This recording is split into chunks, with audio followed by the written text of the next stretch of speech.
மகிமை உண்டாவதாக. தேவனை ஆராதிக்கும்படியாக கூடி வந்திருக்கிறோம். ஒவ்வொரு நாளும் தேவன் நமக்கு அநேக நன்மைகளை செய்கிறார். வெளியில் பார்க்கும்போது எவ்வளோ நாசமோசம் பட்டயங்கள், விபத்துக்கள் போன்ற காரியங்களை நாம் பார்க்குறோம். இவர்களின் மத்தியிலிருந்து தேவன் நம்மை கண்ணீர் மணி போல பாதுகாக்கிறார். தேவன் நமக்கு அநேக நன்மைகளை செய்கிறார். நாம் தேவனுக்கு நன்றி சொல்லாமல் நாம் இருக்க முடியாது. ஒவ்வொரு நாளும் தேவன் செய்கிற நன்மைகளை நினைத்து நாம் அவருக்கு நன்றி சொல்ல வேண்டும். நமக்கு ஆகாரம் கொடுக்கிறார், உடை கொடுக்கிறார், சுகம் தருகிறார். எவ்வளோ காரியங்கள் தேவன் செய்து கொண்டே இருக்கிறார். அப்படி இருக்கும்போது நாம் தேவனை மறக்கக்கூடாது. படுக்கைக்கு செல்லும் போதே தேவன் செய்த நன்மைகளெல்லாம் நினைத்து நாம் ஜெபிக்க வேண்டும். குடும்ப ஜெபம் இருக்க வேண்டும். குடும்ப ஜெபம் இல்லை என்றால் கூரை இல்லாத வீடு எப்படி இருக்குமோ அவ்விதமாக ஒப்பிடப்பட்டிருக்கிறது. குடும்ப ஜெபம் இருந்தால் தான் நம்மளுக்கு பாதுகாப்பு. ஜெபம் இல்லாத ஜீவியம் வீணானது. ஜெபத்தினால தான் நாம் நன்மைகளை பெற முடியும். தேவனுடைய பிரசன்னத்துக்கு செல்கிற காரியம், தேவனுடைய சமூகத்துக்கு செல்கிற காரியம் எது என்றால் ஜெபந்தான். ஜெபம் செய்யும்போது நாம் தேவனோடு பேசுகிறோம். ஜெபிக்காத மாத்திரத்தில் நாம் ஒன்றையும் பெற்றுக்கொள்ள முடியாது. ஜெபம்தான் தெருவுகோலாக இருக்கிறது என்று தீர்க்கதரிசி சொல்கிறார். அப்படியாக நான் அந்த தெருவுகோலை வைத்து திறந்தால்தான் தேவனுடைய சமூகத்துக்கு செல்ல முடியும். அவரிடத்தில் பேச முடியும். அவரிடத்தில் நாம் நினைப்பதை கேட்க முடியும். தேவன் ஜெபத்துக்கு பதில் அளிக்கிறவராக இருக்கிறார். எல்லா நேரங்களிலும் இல்லை, கேட்டவனே சில நேரத்தில் கிடைக்கும், சில நேரத்தில் நாம் காத்திருக்க வேண்டியதாக இருக்கும். ஜெபித்து ஆகவே நாம் காத்திருக்கும் போது தேவனிடத்தில் இன்னும் அதிகமாக நாம் நெருங்க வேண்டும் ஆண்டவரிடத்தில். ஆகவே தேவன் நம்மை சோதித்து பார்ப்பார். உன்னுடைய மனநிலை எப்படி இருக்கிறது? நீ பதறுகிறாயா? நீ தூஷிக்கிறாயா? முறுமுறுக்கிறாயா? இல்லை நீ பொறுமையுடன் காத்து கொண்டிருக்கிறாயா என்பதெல்லாம் தேவன் பார்ப்பார். ஆகவே நீ எப்படியாக இருக்க வேண்டுமோ அது உங்களுக்கு தெரியும். நாம் வேதத்தில் அநேக சாட்சியத்தை பார்க்குறோம். யோகை பார்க்கும்போது எவ்வளோ பிரச்சனைகள், போராட்டங்கள், தொல்லைகள் இருக்கும்போதும் தேவனை ஒரு நாளும் அவன் நிதித்து பேசுனதே இல்லை. அவ்விதமாக நாம் அநேக காரியங்களை கற்றுக்கொள்ள வேண்டியவர்களாக இருக்கிறோம். ஆகவே நாம் கவனம் செலுத்துவர்களாக இருக்கிறோம். ஆராதனை என்பது மனிதன் மேல் விழுந்த கடமையாக இருக்கிறது. அவன் ஆராதனை செய்ய வேண்டும். தேவனுடைய கற்பனை கை கொண்டு வாழ்வதே மனிதன் மேல் விழுந்த கட்டளையாக இருக்கிறது. ஆகவே நாம் தேவனை ஜெபம் செய்யும்படியாக நாம் இருந்திருக்கோம்.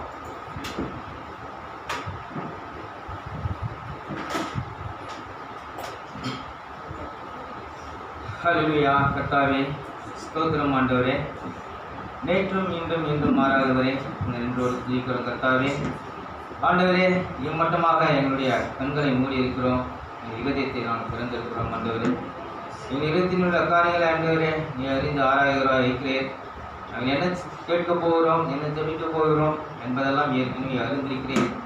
ஆகவே ஆண்டவரை நீ சர்வ சிருஷ்டிக்கும் எஜமானாக இருக்கிறபடியால் உம்மிடத்தில் வந்து எங்கள் பாதம் தொட்டு பணிகிறோம். ஆண்டவரே, எங்கள் இதயத்தின் விருப்பங்களை நிறைவேற்றும்படியாக ஆண்டவரே ஜெப சோத்திரத்தோடு அணுகுகிறோம். ஆண்டவரே கர்த்தாவே, இரக்கமாயிரும், கிருபையாயிரும். தகுதியே இல்லாத எங்களுக்கு ஆண்டவரே கிருபையை ஊற்றி அதை தகுதிப்படுத்தியிருக்கிறேன். உங்களுடைய சமூகத்தில் வந்து ஆராதிக்கும்படியாக, உங்களிடத்தில் பேசும்படியாக கிருபை செய்திருக்கிறேன். ஆண்டவரே இதோ ஆண்டவரே, அநேக தேவைகளோடு வந்திருக்கிறார்கள். ஆண்டவரே அநேகருக்கு வாழ்க்கையில் கஷ்டங்கள் இருக்கிறது. ஆண்டவரே வியாதிகள் இருக்கிறது, பிரச்சனைகள் இருக்கிறது, போராட்டங்கள் இருக்கிறது, பண தேவைகள் இருக்கிறது. எவ்வளோ காரியம் சொல்ல முடியாத காரியங்கள் இருதயத்தில் வைத்திருக்கிறார்கள். ஆனால் தேவனே நீரோ இருதயத்தை பார்க்கிறவராக இருக்கிறேன். ஆமாண்டவரே, இவங்களுடைய வேண்டுதலை ஆண்டவரே ஆமாண்டவரே கிடைக்கும்படியாக கிருபை செய்யுங்க. ஆண்டவரே ஆமாண்டவரே, இம்மானுவேலுடைய ரத்தத்திலே நிறைந்த ஊற்றுண்டு நாங்கள் பார்க்குறோம். ஆண்டவரே இதோ நாங்கள் பாவிகளாக இருந்தால் ஆண்டவரே அதை நிவர்த்தி செய்வதற்கு ஆமாண்டவரே உங்களுடைய ரத்தம் தான் ஆண்டவரே முக்கியமானதாக இருக்கிறது. ஆமாண்டவரே எங்கள் சாபங்களை நீக்குகிறதா இருக்கிறது. ஆண்டவரே இந்த ஆண்டவரே நான் சுகத்தை நீக்குகிற சுகம் வீடுகிறோம். ஆண்டவரே அதுக்காக வந்திருக்கிறோம். ஆண்டவரே உங்களுடைய கழுவுகளால் குணமானம் என்று நாங்கள் வேதத்தில் வாசிக்கிறோம். இப்படிப்பட்ட காரியங்களெல்லாம் நாங்கள் ஆண்டவரே வாசித்து இன்னும் அதிகமாக உங்களை நெருங்கி ஜீவிக்கிறோம். ஆண்டவரே எங்களுடைய விசுவாசத்தை ஒத்திகை செய்யும். ஆண்டவரே ஆமாண்டவரே இடத்துல நாங்கள் வந்து பெற்றுக்கொள்ள வேண்டும் என்றால் அது மூல பொருள் ஆண்டவரே விசுவாசமாக இருக்கிறது. இதோ உங்களுடைய விசுவாசம் உன்னை ரசித்தது என்று ஆண்டவரே நீ சொல்லியிருக்கிறேன். ஆண்டவரே அப்படியாக விசுவாசத்தோடு வந்து ஆண்டவரே நம்மளுடைய சமூகத்தில் நிற்கிறோம். இது ஆண்டவரே எங்கள் இந்திய விருப்பங்களை எங்கள் வேண்டுதலை நிறைவேற்றி ஆண்டவரே ஆண்டவரே பதிலளிக்கும்படியாக இருக்கிறோம். ஆண்டவரே இந்த கர்த்தாவே இந்த ஆராதனை ஆசீர்வதியும் கர்த்தாவே இதான துவக்கம் முதல் முடிவு மட்டும் உடைய பிரசனை இறங்கி ஒவ்வொரு அபிஷேகம் முடியாத கிருபை செய்யும். நாமத்துக்கு மகிமை கொண்டு வரும்படியான காரியம் நடைமுறை கிருபை செய்யும். ஆண்டவரே பாடல் இசை ஜபம் யாவும் உங்களுக்கு மகிமை கொண்டு வரட்டும். ஆண்டவரே வார்த்தை கொள்கிற தாசனை பொருட்படுத்திக் கொள்ளும். நல்லவர்களை நீக்க போட ஆண்டவரே ஞானத்தினாலும் அந்த வல்லமையினாலும் நிரப்பி இதாண்டவரே இந்த ஆத்மாவுக்கு என்ன வார்த்தைகள் பெற்றுக்கொள்ள வேண்டுமோ அந்த வார்த்தையை பேசுவதாக திருப்பி செய்யும். ஆண்டவரே இந்த கர்த்தாவே இறக்கம் பாராட்டும். இந்த சபைக்கு விரோதமாக எழும்புகிற பொல்லாத பிசாசின் அந்தகார சக்திகள் சேர்ந்து போகட்டும். ஆண்டவரே சபையில ஒருமனதை தார். ஆண்டவரே கர்த்தாவே கசப்பான காரியங்களை விதைக்காதபடி பாதுகாத்துக் கொள்ளுங்க. ஆண்டவரே முள்ளுள்ள காரியங்களை வராதபடி பாதுகாத்துக் கொள்ளுங்க. ஆண்டவரே சமாதானத்தோடும் சந்தோஷத்தோடும் ஆமாண்டவரை தேவை பயத்தோடும் பக்தியோடும் ஒரு மனதோடு நாங்கள் ஆண்டவரே ஆண்டவரே உங்களோடு கூட நடக்கிறவர்களாக இருக்கிறோம் செய்யணும். ஆண்டவரே எங்களை பாராட்டுங்க. ஆண்டவரே விரோதமான காரியங்களை எல்லாவற்றையும் நீக்கி போடுங்க. ஆண்டவரே கர்த்தாவே இன்னும் ஆண்டவரே உடைய முன்குறிக்கப்பட்ட வித்துகள் இருப்பாண்டால் ஆண்டவரே நீதாமே விடுதலாக்கி கொண்டு வர வேண்டுமா ஜெபிக்கிறோம். ஆண்டவரே ஆமாண்டவரே கர்த்தாவே இதாண்டவரை தடைப்பட்டு இருக்கிற ஆத்மக்களே ஆண்டவரே நீதாமே கொண்டு வந்து உங்கள் நாமத்தை மையப்படுத்த ஜெபிக்கிறோம். ஆண்டவரே இதாண்டவரை வார்த்தை கேட்கிற நாங்கள் அந்த வார்த்தைக்கு கீழ்ப்படிந்து ஆமாண்டவரே இன்னும் அதிகமாக ஆண்டவரே கை கொண்டு வாழ கிருபை செய்யுங்க. ஆண்டவரே மொழி நெருக்கி நடக்க உதவி செய்யுங்க. ஆண்டவரே உமோடு கூட ஆண்டவரே நாங்கள் பேசுகிறவர்களாக இருக்கக்கூடிய கிருபை செய்யும். ஆண்டவரே இது ஆண்டவரே மனிதன் நாங்கள் கற்றுக்கொள்ள வேண்டியிருக்கிறோம். எதை நாங்கள் கற்றுக்கொள்ள வேண்டுமோ அதை எங்களுக்கு கற்றுத்தரோம். ஆண்டவரே நாங்கள் எப்படி நடக்க வேண்டுமோ அந்த வழியை எங்களுக்கு காட்டுங்க. ஆண்டவரே அதை நடக்க முடியாது செய்ய வேண்டும் ஜெபிக்கிறோம். இது ஆண்டவரை கர்த்தாவே மீதியான காரியங்களை பொருட்படுத்திக் கொள்ளும். நடைபெறுகிற ஒவ்வொரு காரியங்களும் நாமத்துக்கு மகிமை கொண்டு வரட்டும் என்றார். இதை முக்கியமாக தாழ்த்தி கர்த்தராக இயேசு கிறிஸ்து நாம் தானே வேண்டிக் கொள்கிறேன்.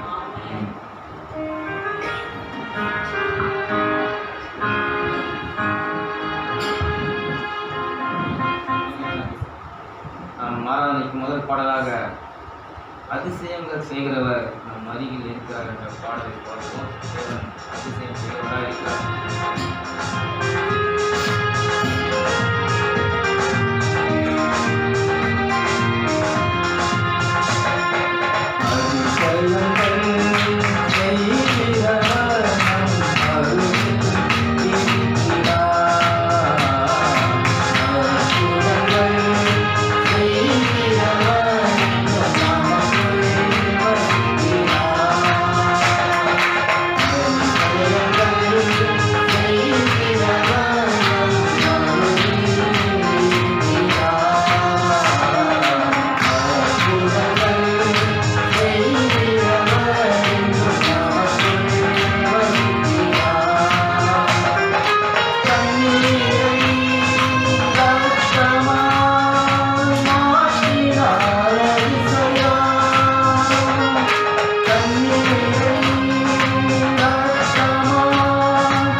நமக்குள்ளே இருப்பது மிகவும் பரம ரகசியமாக இருக்கிறது.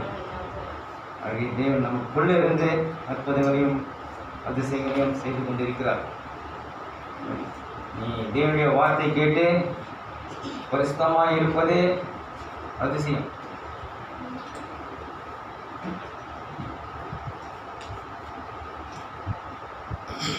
அடுத்த பாடலாக நான் உன்னை விட்டு விலகுவதில்லை இந்த பாடலை பாடுவோம்.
மகா வல்லமையும்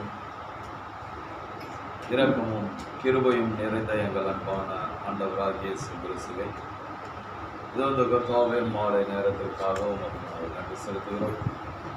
இந்த மாலை வேளையிலும் தாமனை உம்மை ஆராதிக்கும்படியாகவும் ஆண்டவரே உம்மை தொழுது கொள்ளும்படியாகவும் உம்முடைய வார்த்தைகளை நாங்கள் தியானிக்கும்படியாகவும் எங்கள் தேவனாய் கர்த்தர் எங்களுக்கு உதவி செய்தபடியாக உண்மை நாங்கள் நன்றியோடு ஸ்தோத்திரிக்கிறோம். தகப்பனே, கொள்ளாத ஒரு காலகட்டத்தில் நாங்கள் ஜீவித்துக் கொண்டிருக்கிறோம்.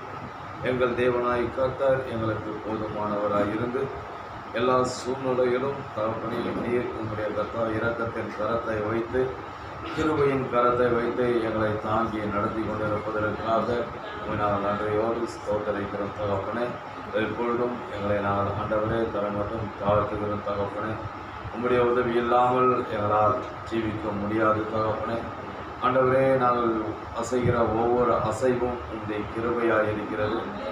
ஆண்டவரே, எங்களுடைய ஒவ்வொரு பேச்சும் ஆண்டவரே உங்களுடைய இரக்கமாக இருக்கிறது. தகப்பனே, ஆண்டவரே, எங்களுடைய சுவாசம் ஆண்டவரே உங்களுடைய கர்த்தாவே தயவாக இருக்கிறது.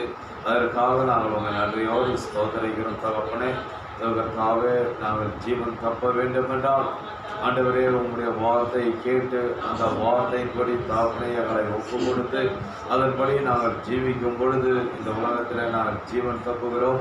இதற்காகவே ஆண்டவரே எங்களை ஆவி ஆத்மா சரீரத்தை முழுமையாய் உங்களுடைய வார்த்தைக்கு நாங்கள் கீழ்ப்படுத்தும் பொழுது நீர் எங்களை பாதுகாக்கிறீர், எங்களை தப்புவிக்கிறீர். நன்றி தகப்பனே.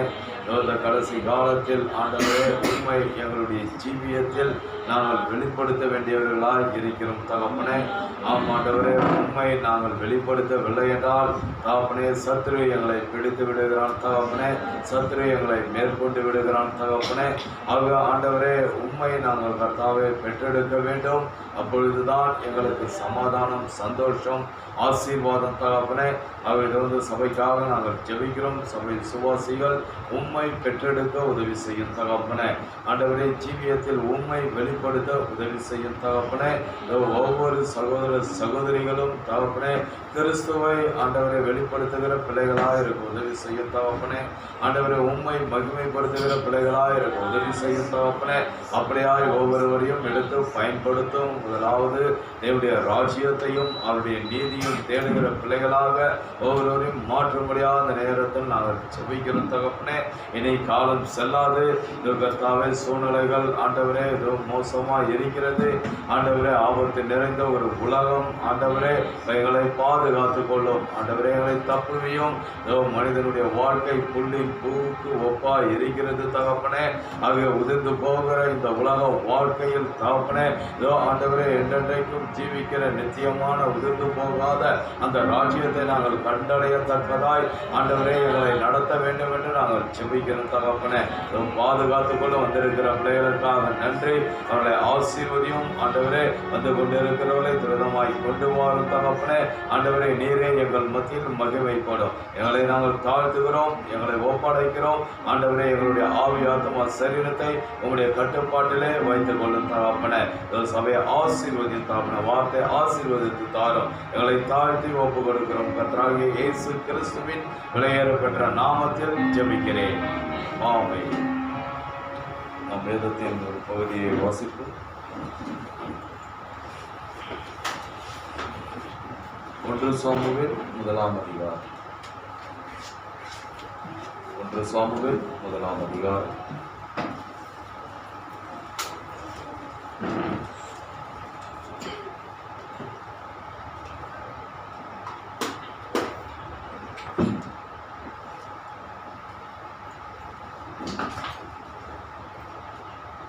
சாமுவேல் 1ஆம் அதிகாரம் 10-11வது வசனம். அவன் போய் மனம் கசந்து மிகவும் அழுது கர்த்தரை நோக்கி விண்ணப்பம் பண்ணி, சேனைகளின் கர்த்தாவே தேவரீர் உம்முடைய அடியாரின் சிறுமையை கண்ணோக்கி பார்த்து உம்முடைய அடியாரை மறவாமல் நினைத்தருளி உமது அடியாருக்கு ஒரு ஆண் பிள்ளையை கொடுத்தால் அவன் உயிரோடு இருக்கும் சகல நாளும் நான் அவனை கர்த்தருக்கு ஒப்பு கொடுப்பேன். அவன் தலையின் மேல் சவரகன் கத்தி படுவதில்லை என்று ஒரு பொருத்தனை பண்ணினார். ஆமென். கர்த்தர் தாமே இந்த வேத வசனத்தை ஆசீர்வதிப்பாராக. நீங்கள் யாரும் கேட்டுக்கொள்கிறேன். கர்த்தருடைய பரிசுத்த நாமத்திற்கு மகிமை உண்டாவதாக. மறுபடியுமாக இந்த அருமையான நாளிலே நாம் ஆண்டவரை ஆராதிக்கும்படியாகவும் நம்முடைய ஆண்டவரை நாம் தொழுது கொள்ளும்படியாகவும் தேவனாய் கர்த்தர் நமக்கு இந்த அருமையான ஒரு நேரத்தை கொடுத்ததற்காக கர்த்தருக்கு நாம் நன்றி செலுத்துவோம். அவை நாம் ஒரு பொல்லாத ஒரு காலகட்டத்தில் வாழ்ந்து கொண்டிருக்கிறோம். அது அருமையான சௌரி மிக மிக ஒரு கவனமாக இருக்க வேண்டிய ஒரு காலகட்டம். அவை நம்முடைய ஒவ்வொரு அசைவிலும் நாம் அங்கே கவனமாக இருந்தால் மாத்திரம்தான் கர்த்தருடைய நாமத்தை மகிமைப்படுத்த முடியும். அப்படி இல்லை என்றால் கர்த்தருடைய நாமத்தை நாம் மகிமைப்படுத்த முடியாது. இன்றைக்கு நாம் அநேக ஜனங்களை அங்கே காண்கிற வேளையில் அவர்கள் அங்கே கவனக்குறைவாக இருக்கும் பொழுது அவர்கள் அங்கே தேவனுடைய வார்த்தை குறித்து நாம் அநேக முறை செய்தியில வாசித்திருக்கிறோம். அவர்கள் தேவனாய் கர்த்தர் அங்கே தீர்க்க தரிசனத்தில் என்ன சொன்னார் என்றால், நீ ரொம்ப சின்சியராக இருப்பாய் என்றால் அங்கே நான் உன்னோடு கூட இருப்பேன், அங்கே அற்புதங்கள் நடக்கும். அங்கே மிக மிக அங்கே சின்சியராக மிக மிக கவனமாக அங்கே மிக ஜாக்கிரதையாக தேவனுடைய வார்த்தையில நாம் ஜீவிக்கும் பொழுது அப்போது கர்த்தர் அங்கே நம்மை அற்புதங்களினாலும் அதிசயங்களினாலும் ஆசீர்வாதங்களினாலும் அங்கே அவர் நம்மை அபிஷேகம் செய்கிறவராய் இருக்கிறார். ஆகவே இப்படிப்பட்ட இந்த பொல்லாத ஒரு காலகட்டத்தில் நாம் மிக கவனமாக இருக்க வேண்டும். ஆகவே நம்முடைய திரு சொன்னது போல ஒவ்வொரு அங்கே அடியாக எடுத்து வைத்து நாம் சுற்றிலும் கவனிக்க வேண்டும். நம்மை சுற்றி என்ன நடந்து கொண்டு இருக்கிறது, ஆகவே நாம் எடுத்து வைத்திருக்கிற அடி சரியானதா என்பதை நாம் ஆராய்ந்து பார்த்து நாம் அங்கே அடி எடுத்து வைப்போம் என்றால் அருமையான சௌரிய நாம் ஜீவன் தப்பலாம், நம்முடைய சாட்சியை நாம் காத்து கொள்ளலாம். ஆனால் அங்கே நாம் அப்படியே ஜீவிக்காமல் நம்முடைய மனம் போல நாம் அங்கே செயல்படுவோம் என்றால் அங்கே நம்முடைய சாட்சியை நாம் இழந்து போய் விடுவோம். அவை கர்த்தர் அங்கே மகிமைப்பட முடியாது. அவை இன்றைக்கு அநேகருடைய வாழ்க்கையில் அமிதமாக அவர்கள் அங்கே மிக வேகமாக ஓடுகிறார்கள். அங்கே கண்ணை மூடிக்கொண்டு ரொம்ப கண்ணா பின்னான்னு அவங்க ஓடுறாங்க. அதனால அவங்க என்ன செய்யறாங்கன்னா அங்கே அடுத்த அடி எதில் வைக்கிறோம் அப்படின்னு தெரியாம சகதியில வச்சிடறாங்க, அவங்க உலகத்துல வச்சுறாங்க, பாவத்துல வச்சுறாங்க. ஆனால் அங்கே நாம் அப்படியாக ஓடக்கூடாது, ஏதோ நம்ம குருட்டுத்தனமாக ஓடக்கூடாது. நாம் என்ன செய்ய வேண்டும் என்றால் அங்கே நிதானமாக ஓட வேண்டும், ரொம்ப கவனமாக ஓட வேண்டும். அங்கே நாம் எடுத்து வைக்கிற அந்த அடி வார்த்தையா இருக்கிறதா என்பதை பார்த்து நாம் அப்படி செயல்படுவோம் என்றால் கர்த்தர் என்ன செய்வார் என்றால் நிச்சயமாகவே நம்மை ஆசீர்வதிப்பார். ஆகவே நாம் மிக மிக கவனமாக இருக்க வேண்டும். இப்பொழுது வாசிக்கப்பட்ட இந்த வேத வசனத்திலிருந்து கடந்த நாட்களில் நான் எடுத்த செய்தியுடைய தொடர்ச்சியை உங்கள் மத்தியிலே நான் கொண்டு வருகிறேன். அன்னாள் சாமுவேலை பெற்றெடுத்தார். அதை நாம் பார்க்கிறோம், அன்னாள் சாமுவேலை பெற்றெடுத்தார். ஆக அந்த சாமுவேல் எப்படி வந்தான் என்பதை குறித்து நான் உங்கள் மத்தியில் அதை கொண்டு வந்தேன். ஆக இந்த செய்திக்கு ஆதாரமாக ஏற்கனவே நான் வாசித்த செய்தியினுடைய ஒரு பாகத்தை நான் வாசிக்கிறேன். பதறல் என்ற ஒரு செய்தி 1963 வருடம் செப்டம்பர் 1ஆம் தேதி தெரேஸ் இந்த செய்தியை பிரசங்கிக்கிறார். தெரேசுடைய செய்திகளை நீங்கள் வீடுகளில் வாசியுங்கள், அவை அதில் ஜீவன் இருக்கிறது. 99வது பேரா கவனியுங்கள், அவள் சுயநலம் கொண்டவள் அல்ல. கர்த்தர் அவள் விண்ணப்பத்தை கேட்டு பதிலளித்து ஒரு குமாரனை தந்தபோது அவள் அவனை தேவனுக்கு திரும்ப கொடுத்து விட்டாள். அவளுடைய ஜெபத்தை தேவன் கேட்ட பின்பு அவள் சுயநலம் கொள்ள விரும்பவில்லை. எனவே அவர் அவளுக்கு ஒரு தீர்க்கதரிசியை கொடுத்தார். அது அவளுக்கு அளிக்கப்பட்ட கூடுதல் ஆசீர்வாதம். அவை நாம் அந்த சுயநலம் இல்லாமல் இருப்போம் என்றால் கர்த்தர் நம்மை கூடுதல் ஆசீர்வாதத்தால் ஆசீர்வதிப்பார். நாம் கேட்பதை காட்டிலும் அதிகமான ஆசீர்வாதத்தை, நாம் நினைப்பதை காட்டிலும் அதிகமான ஆசீர்வாதத்தை, நாம் விரும்புகிறதை காட்டிலும் அதிகமான ஆசீர்வாதத்தை நம்முடைய தேவனாய் கர்த்தர் அங்கே நமக்கு கட்டளையிடுகிறார். அது அவளுக்கு அளிக்கப்பட்ட கூடுதல் ஆசீர்வாதம். இவர் இத்தகைய கூடுதல் ஆசீர்வாதங்களை நிறைய தருகிறார். நம்முடைய கர்த்தர் எப்போதுமே அதிகப்படியான ஆசீர்வாதங்களை தருகிறார். ஒரு குமாரனை மாத்திரமல்ல, ஒரு தீர்க்கதரிசியையும் அவர் அளித்தார். ஆகவே அந்த அன்னாளுக்கு ஒரு குமாரனை மாத்திரமல்ல, ஒரு தீர்க்கதரிசியையும் கர்த்தர் அவருக்கு அளித்தார். இஸ்ரவேலிலே அநேக ஆண்டுகளாக பிரத்யட்சமான தரிசனம் இல்லாமல் இருந்தது. அநேக ஆண்டுகள் கழித்து சாமுவேல் முதல் தீர்க்கதரிசியாக தோன்றினார். ஆக அநேக வருடங்கள் கழித்து அங்கே அந்த தேசமானது சீர்கட்டு போய் கடந்தது. ஆகவே அங்கே உலகமாய் மாறிவிட்டார்கள். கர்த்தரை அங்கே அவர்கள் ஏமாற்றுகிறவர்களாய் வஞ்சிக்கிறவர்களாய் அவர்கள் இருந்தார்கள். அங்கே தெய்வீகமான ஆராதனை இல்லை, பலிகள் இல்லை. ஆகவே அப்படிப்பட்ட ஒரு காலகட்டம். அங்கே தீர்க்கதரிசி இல்லை, அங்கே ஒரு நல்ல ஒரு ஆசாரியன் இல்லை. ஆகவே அவ்விதமான ஒரு காலகட்டத்தில் தான் அங்கே சாமுவேல் முதல் தீர்க்கதரிசியாக தோன்றினான். இதற்கு காரணம் ஒரு தாயார் பதறல் கொண்டு குழந்தைக்காக வேண்டினார். ஆகவே இதற்கு காரணம் என்னவென்றால் ஒரு தாயார் பதறல் கொண்டார். அவள் அங்கே ஒரு குழந்தைக்காக ஆண்டவரிடத்தில் மன்றாடினாள், ஆண்டவரிடத்தில் வேண்டினாள். குழந்தை பெறக்கூடிய பருவத்தை அவள் கடந்து விட்டிருந்தால் ஒரு கால் அவளுக்கு அப்பொழுது 70 வயது இருந்திருக்கலாம். அவள் பதறி போய் ஜெபம் செய்தாள். அவளுக்கு அந்த குழந்தை எப்படியாயினும் வேண்டியிருந்தது. அது என்ன, கர்த்தர் அவளுடனே பேசினார் என்பதில் சந்தேகமில்லை. ஆகவே அவள் எப்படி அந்த குழந்தைக்காக ஜெபித்தாள் என்றால், கர்த்தர் அவளிடத்திலே பேசினார். கர்த்தர் அவளுடைய ஆத்மாவிலே பேசினார். கர்த்தர் அவளுடைய உள்ளத்திலே பேசினார். ஏனென்றால் சூழ்நிலை மோசமாயிருக்கிறது, சூழ்நிலை அங்கே தாறுமாறாயிருக்கிறது. ஆகவே சூழ்நிலையானது அங்கே அங்கே மோசமான அங்கே காரியத்துக்குள்ளே கடந்து சென்று கொண்டிருக்கிறது.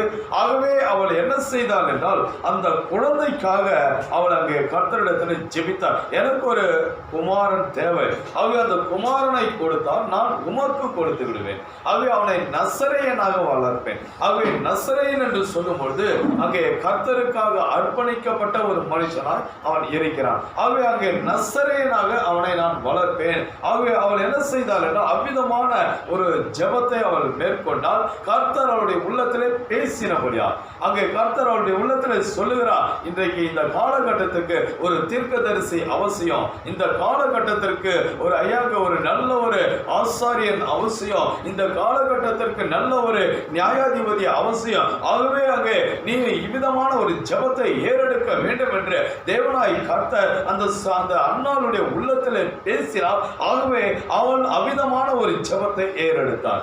கர்த்தர் உங்களுடன் பேசும் வரைக்கும் நீங்கள் பதறல் கொள்ள முடியாது. ஆகவே ஒரு ஆத்மாவிலே கர்த்தர் பேசினால்தான் அவர்களுக்கு என்ன வரும் என்றால் ஒரு பதறல் வரும். ஆகவே தேவனை ஆராதிக்க வேண்டும், தேவனை தொழுது கொள்ள வேண்டும், தேவனை மகிமைப்படுத்த வேண்டும், தேவனுடைய நாமத்தை உயர்த்த வேண்டும் என்ற அந்த பதறல் எப்பொழுது வரும் என்றால், அருமையான சகோதரி, கர்த்தர் உள்ளத்திலே பேசினால்தான். அங்கே கர்த்தர் நம்முடைய அங்கே அவரை தட்டி எழுப்பினால்தான் நமக்கு என்ன செய்யும் என்றால் அவ்விதமான ஒரு உணர்வு வரும். ஆனால் கர்த்தர் உள்ளத்தில் பேசவில்லை என்றால் அங்கே நம்முடைய உள்ளத்தில் அவ்விதமான ஒரு பதறல் வராது. அங்கே அவ்விதமாகத்தான் அங்கே திரு சொல்லுகிறார், அங்கே கர்த்தர் உங்களுடன் பேசும் வரைக்கும் நீங்கள் பதறல் கொள்ளவே முடியாது. ஓ சபையை, எழுப்பி உன்னை அசைத்துக்கொள், உன் மனசாட்சி உன்னை குத்தட்டும். ஆகவே திரு சொல்றார், மனசாட்சி உன்னை குத்தட்டும், நீ எந்த நிலையில இருக்கிற. ஆகவே நம்முடைய உள்ளத்துல பதறல் இருக்கிறதா? நாம் தேவனுக்காக ஜீவிக்கிறோமா? நாம் ஆண்டவருக்காக ஜீவிக்கிறோமா? ஆண்டவருக்காக நாம் எவ்வளவு அங்க உழைக்கிறோம், ஓடுகிறோம் என்பதை குறித்து அங்கே நமக்கு அமிதமான ஒரு பதறல் தேவையா இருக்கிறது. ஆகவே அப்படி இல்லை என்றால் திரு அது உன்னை குத்தட்டும், உன்னுடைய மனசாட்சியை அது அங்கே குத்தட்டும் என்று அங்கே திரு சொல்லுகிறார். இந்த மணி நேரத்தில் உறக்கத்தை நின்று எழு, நாம் பதறல் கொள்ள வேண்டும், இல்லையேல் அழிந்து போக வேண்டும். ஒன்று பதறல் இருக்கணும், இல்லைன்னா அழிவு வரும். இதுல ரெண்டுத்துல எதனா ஒன்று தான் அங்கே நடக்கும். ஏதோ ஒன்று தேவனிடத்தில் இருந்து வந்து கொண்டு இருக்கிறது, அது கர்த்தர் உரைக்கிறதாவது. ஆக இந்த கர்த்தர் உரைக்கிறதாவது என்ன செய்கிறது என்றால் அது தேவனிடத்திலிருந்து நம்மிடத்திற்கு வந்து கொண்டிருக்கிறது. கர்த்தர் நம்மிடத்துல ஐயாக பேசி கொண்டிருக்கிறார். இப்போ அண்ணாள் இடத்துல அந்த கர்த்தர் உரைப்பதாவது தான், அதுதான் என்ன செய்யறது, அவருடைய உள்ளத்துல பேசி கொண்டிருக்கிறது. ஏதோ ஒன்று வந்து கொண்டிருக்கிறது, நாம் பதறல் கொள்வது நல்லது. ஆக அந்த வார்த்தை வரும்போது அதை நாம் கவனமாய் கேட்போம் என்றால் நிச்சயமாகவே நமக்குள்ளே பதறல் வரும். பாருங்க, அது மரணத்திற்கும் ஜீவனுக்கும் இடையே உள்ள ஒன்று. ஆகவே அந்த மரணத்துக்கும் ஜீவனுக்கும் இடையே அங்கே வார்த்தை வந்து கொண்டிருக்கிறது. நமக்கு பதறல் வரும் என்றால் அது நம்ம ஜீவனுக்கு அங்கே உந்தி தள்ளும். ஆனால் பதறல் வரவில்லை என்றால் அது என்ன செய்யும் என்றால் மரணத்துக்குள்ளே தள்ளிவிடும். பாருங்க, அது நம் மத்தியில் கடந்து செல்லும், நாம் அதை காண மாட்டோம். இப்போ வார்த்தை கடந்து வருது, ஆனால் அது என்ன, அது கர்த்தர் உரைப்பதாவது, அது தேவனுடைய வார்த்தை. ஆனால் இன்னைக்கு ஜனங்கள் என்ன செய்யறாங்க, அதை காண தவறாங்க. ஆகவே அவர்கள் அங்கே அதை நிராகரித்து விடுகிறார்கள். அதை நாம் காண தவறி விடுகிறோம். ஆகவே சொல்கிறார், நம் மத்தியில வருது, அந்த பதறலை உண்டாக்கக்கூடிய வார்த்தை வருது, கர்த்தர் உரைப்பதாவது என்ற வார்த்தை வருது. ஆனால் நாம் அதை காண மாட்டோம். அன்றைக்கு ஜனம் என்ன பண்றாங்க? அதை காண மாட்டேன்றாங்க. அவள் சுயநலம் இல்லாதவளாக இருந்த காரணத்தால் அவளுக்கு ஒரு தீர்க்கதரிசி அளிக்கப்பட்டான். அவள் இன்னைக்கு அருமையான சகோதரி, நமக்கு அந்த சுயநலம் இல்லாமல் இருக்கும் என்றால், நாம் கர்த்தரை சார்ந்து ஜீவிப்போம் என்றால், கர்த்தருக்காக ஜீவிப்போம் என்றால், அங்கே அது என்ன செய்யும் என்றால், ஐயா அங்கே நமக்கு அந்த ஆசீர்வாதத்தை கொண்டு வரும். நமக்குள்ள அந்த கூடுதல் ஆசீர்வாதத்தை கொண்டு வரும். ஐயா அது நம்மை ஒரு தீர்க்கதரிசியை, அங்கே தேவகுமாரனை, அங்கே மனுஷகுமாரனை, ஆண்டவராகிய இயேசு கிறிஸ்துவை இந்த உலகத்துக்கு காண்பிக்கும்படியாக செய்துவிடும். அவங்க அருமையான சகோதரியே, இன்னைக்கு நமக்கு அந்த பதறல் அவசியமாக இருக்கிறது. ஆக தேவனுடைய வார்த்தைக்கு நாம் முழு கவனத்தை செலுத்தும் பொழுது நிச்சயமாகவே நமக்கு அந்த பதறல் வந்துவிடும். அப்படியே நாம் கவனிக்கும் போது காலங்கள் மாறுகிற ஒரு நேரத்தில் தான் அந்நாள் வருகிறான். ஒரு காலம் இன்னொரு காலத்துக்குள்ளே கடந்து செல்கிறது. அவ்விதமான ஒரு மாற்றம் வருகிறது. ஒரு காலமானது மறைந்து இன்னொரு காலமானது அங்கே துவங்குகிறது. அவ்விதமான ஒரு நேரத்தில் தேவனாய் கர்த்தர் என்ன செய்தார் என்றால், அங்கே அன்னாளை கொண்டு வந்தார், கிருபையை கொண்டு வந்தார். அன்னாள் கிருபைக்கு அடையாளமாக இருக்கிறார். இஸ்ரவேல் ஜனங்கள் எல்லாருமே என்ன செய்தார் என்றால், அவர்கள் எகிப்திலிருந்து வந்தார்கள், அவர்கள் ஒரு தேசமாக மாறினார்கள், அவர்கள் அங்கே குடும்பமாக மாறினார்கள், அவர்கள் அங்கே அப்படியாய் அவர்கள் ஜீவித்துக் கொண்டிருக்கிற வேளையில கர்த்தர் அவர்கள் மத்தியிலே அங்கே நியாயாதிபதிகளை எழுப்பினார். அங்கே நியாயாதிபதிகள் தோன்றினார்கள். அங்கே அந்த இஸ்ரவேல் ஜனங்கள் அங்கே ஐயா பின்வாங்கி செல்லும் பொழுது நியாயாதிபதிகள் எழுந்து அவர்களை என்ன செய்தார்னா அங்கே ரட்சித்தார்கள். அவர்களை சரியான ஒரு பாதைக்கு கொண்டு வந்தார்கள். அவ்விதமாக அங்கே நாம் பார்க்கும்போது கடைசி நியாயாதிபதி யார் என்றால் சாமுவேல். கடைசியாக இந்த சாமுவேல் என்ன செய்தார் என்றால் அவர் எழுந்தார். அப்படிப்பட்ட அந்த நியாயாதிபதியினுடைய காலமானது முடிந்து ராஜாக்களுடைய காலம் வருகிற ஒரு நேரம் அன்றைக்கு வந்தது. ஆக அந்த ராஜாக்களுடைய காலம் வரும்பொழுது அங்கே என்ன நடந்தது என்றால், ஒரு ஸ்திரீ காட்சியில் வந்தார். ஒரு காலம் மாறுகிற நேரத்தில் தான் கர்த்தர் சாமுவேலுக்கு தாயாக அன்னாளை காட்சியில் கொண்டு வந்தார். இப்ப இந்த சாமுவேல் வந்து என்ன செய்தார் என்றால், அவர் ஒரு காரியத்தை செய்கிறார். 1 சாமுவேல் 7ஆம் அதிகாரம் 3-4 வசனத்தை வாசிங்க. 1 சாமுவேல். அப்பொழுது சாமுவேல் இஸ்ரவேல் குடும்பத்தார் யாவரையும் நோக்கி, நீங்கள் உங்கள் முழு இருதயத்தோடும் கர்த்தரிடத்தில் திரும்புவீர்களானால் அந்நிய தேவர்களையும் அஸ்தரோத்தையும் உங்கள் நடுவில் இருந்து விலக்கி உங்கள் இருதயத்தை கர்த்தருக்கு நேராக்கி அவர் ஒருவருக்கே ஆராதனை செய்யுங்கள், அப்பொழுது அவர் உங்களை பெலிஸ்தருடைய கைக்கு நீங்களாக்கி விடுவார் என்றார். ஆமென். ஆக இப்பொழுது சாமுவேல் வந்து என்ன செய்தார் என்றால், ஐயா அந்த ஜனங்களுக்கு ஒரு ரட்சிப்பை காண்பிக்கிறார். ஆக கர்த்தர் உங்களை விடுதலை ஆக்குவார், கர்த்தர் உங்களுக்கு ஜெயத்தை கொடுப்பார், கர்த்தர் உங்களுக்காக ஐயா யுத்தம் செய்வார், கர்த்தர் உங்களுக்கு ஐயா சமாதானத்தை கொடுப்பார், கர்த்தர் உங்களுக்கு சந்தோஷத்தை கொடுப்பார், கர்த்தர் உங்கள் மத்தியிலே ஐயா அவர் கிரியை செய்வார். எப்பொழுது என்றால், நீங்கள் என்ன செய்ய வேண்டும் என்றால், அந்த அஸ்தரோத்தை விட்டு வெளியே வாங்க, நீங்க கர்த்தரிடத்துல திரும்புங்க. ஆக இந்த தீர்க்கதரிசி என்ன செய்தார் என்றால், அங்கே ஜனங்களை கர்த்தரிடத்தில் கொண்டு வந்தார், வார்த்தைக்கு திருப்பினார். பாருங்க. ஆக இந்த அன்னாள் காட்சியில் வந்த பொழுது ஐயா அந்த அன்னாள் அவள் ஒரு குமாரனை பெற்றெடுத்தால், அந்த குமாரன் என்ன செய்தார் என்றால், இஸ்ரவேல் ஜனங்களை ஐயா ரட்சிப்புக்குள்ளே நடத்தினார். அவ்விதமாக அருமையான சகோதரி, நியாயப்பிரமாண காலத்திலிருந்து கிருபையின் காலம் அங்கே மாறும் பொழுது, அங்கே ஆண்டவராகிய இயேசு கிறிஸ்து என்ன செய்தார் என்றால், நியாயப்பிரமாணத்தில் இருந்து ஜனங்களை கிருபைக்கு அழைத்தார். அப்படியாய் அவர் அழைக்கிற வேளையில ஐயா அந்த இடத்துல யார் காட்சியில் வந்தது என்றால், மரியாள் காட்சியில் வந்தார். இந்த மரியாள் மூலமாக தான் ஐயா இயேசு கிறிஸ்து பூமிக்கு வெளிப்பட்டார். இந்த அன்னாளின் மூலமாய் எப்படி சாமுவேல் வெளிப்பட்டு அந்த ஜனங்களை கர்த்தரிடத்தில் திருப்பினாரோ, அதுபோல இந்த மரியாளின் மூலமாக இயேசு கிறிஸ்து பூமிக்கு வெளிப்பட்டு அவர் என்ன செய்தார் என்றால், ஜனங்களை வார்த்தைக்கு கொண்டு வந்தார், கிருபைக்கு கொண்டு வந்தார், வசனத்திற்கு கொண்டு வந்தார். யோவான் 8ஆம் அதிகாரம் 32வது வசனம். யோவான் 8ஆம் அதிகாரம் 32வது வசனம். சத்தியத்தையும் அறிவீர்கள், சத்தியம் உங்களை விடுதலையாக்கும். சத்தியத்தையும் அறிவீர்கள், சத்தியம் உங்களை விடுதலையாக்கும் என்று என்றார். ஆக இங்க நான் பார்க்கிறோம், ஆண்டவராகிய இயேசு கிறிஸ்து என்ன செய்தாருன்னா, ஐயா நீங்க சத்தியத்தை அறிந்து கொள்ளுங்கப்பா. இந்த காலத்துல ஐயா உங்களுக்கு ஒரு சத்தியம் கொடுக்கப்படுகிறது. இந்த காலத்துல உங்களுக்கு ஒரு செய்தி கொடுக்கப்படுகிறது. அந்த செய்தி என்னவென்றால், ஐயா இப்போது நியாயப்பிரமாணம் அல்ல, ஐயா இப்போது கிருபையின் பிரமாணம். ஆண்டவராக இயேசு கிறிஸ்து காட்சியில் வந்து அவர் என்ன செய்தார் என்றால், அந்த ஜனங்களை நியாயப்பிரமாணத்துல இருந்து அவர் கிருபைக்கு அழைத்தார். கிருபைக்கு வந்துருப்பா, நியாயப்பிரமாணத்துல இருக்காதீங்கப்பா, அந்த காலம் முடிஞ்சு போச்சுப்பா. இப்ப நீங்க என்ன செய்யணும்னா கிருபைக்கு வரணும். அவர் என்ன செய்த, கிருபைக்கு அழைத்தார். மத்தேயு 8ஆம் அதிகாரம் 22வது வசனம். மத்தேயு 8ஆம் அதிகாரம் 22வது வசனம்.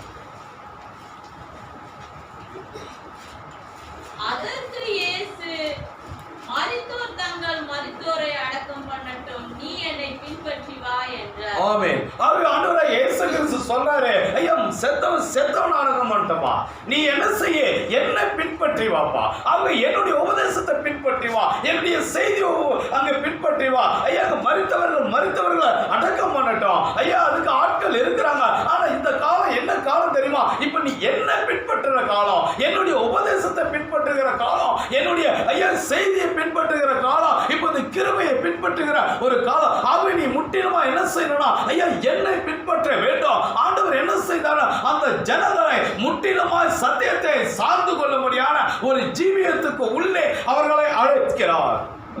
யோவான் 14ஆம் அதிகாரம் 6வது வசனம்.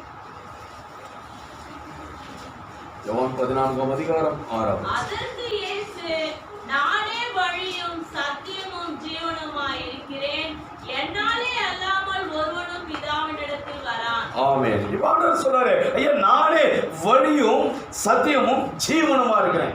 நான் தான்பா வழி, அவங்க என்ன பின்பற்று, நான் தான் சத்தியம். இப்ப நான் சொல்றேன் பத்தி அதுதான் சத்தியம்.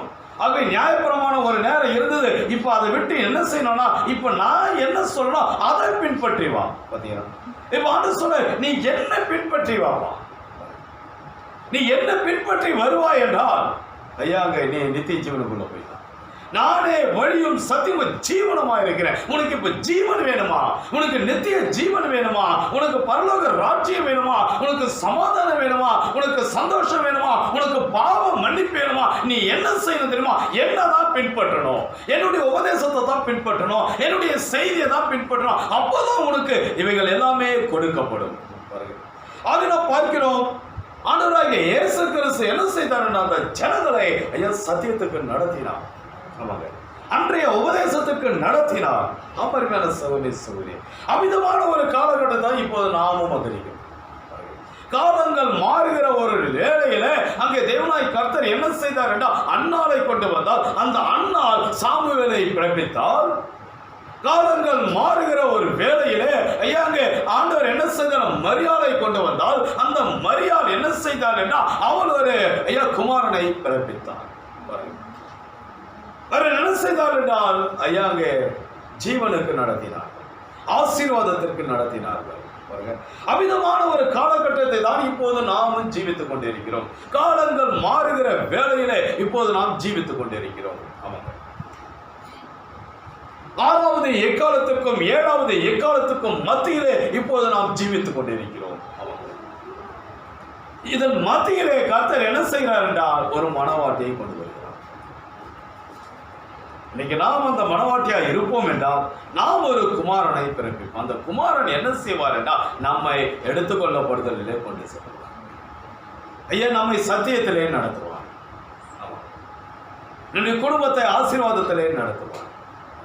நாம் பெற்றெடுக்கிற அந்த குமாரன் தான் ஐயா நம்முடைய குடும்பத்தை, ஐயா நம்முடைய சபையை அவர் சத்தியத்திலே நடத்துகிறார், எடுத்துக்கொள்ளப்படுதலிலே நடத்துகிறார். நாம் அந்த குமாரனை பெற்றெடுக்கவில்லை என்றால் ஜீவன். அண்ணா பெற்றெடுத்த அந்த குமாரன் தான் ஐயா அங்கே அண்ணாளுக்கே நியாயாதிபதியாய் மாறி, அண்ணாளுக்கே ஆசாரியனாய் மாறிவிட்டான், அண்ணாளுக்கே தீர்க்கதரிசியாய் மாறிவிட்டான். மரியாள் பெற்றெடுத்த அந்த குமாரன் தான் ஐயா அவனுக்கே பரிசுத்த ஆவியை கொடுக்கிறார், அவனுக்கே நியாயாதிபதியாய் மாறிவிட்டார், அவனுக்கே ஆசாரியனாய் மாறிவிட்டார். பாருங்க, இன்னைக்கு நாம் பெற்றெடுக்கிற இந்த குமாரனா ஐயா நமக்கே நியாயாதிபதி, நமக்கே ஆசாரியர், நமக்கே தீர்க்கதரிசி. நீங்க பாருங்க அருமையான சகோதரி சகோதரி, இன்னைக்கு நாம் அந்த குமாரனை பெற்றெடுத்தே ஆக வேண்டும். அவரை பெற்றெடுக்கவில்லை என்றால் நமக்கு ஆசாரியன் இல்லை, நமக்காக பரிந்து பேசுகிற ரத்தம் இல்லை, பரிசுத்த ஆவி இல்லை. இன்னைக்கு நாம் அந்த குமாரனை பெற்றெடுக்கவில்லை என்றால் அருமையான சகோதரி சகோதரி நமக்கு தீர்க்கதரிசி இல்லை. ஆமாங்க, அந்த குமாரனை நாம் பெற்றெடுக்கவில்லை என்றால் நமக்கு நீதி உள்ள நியாயாதிபதி இல்லை, நமக்காக ஐயா அங்கே நீதி செய்கிறவர் இல்லை.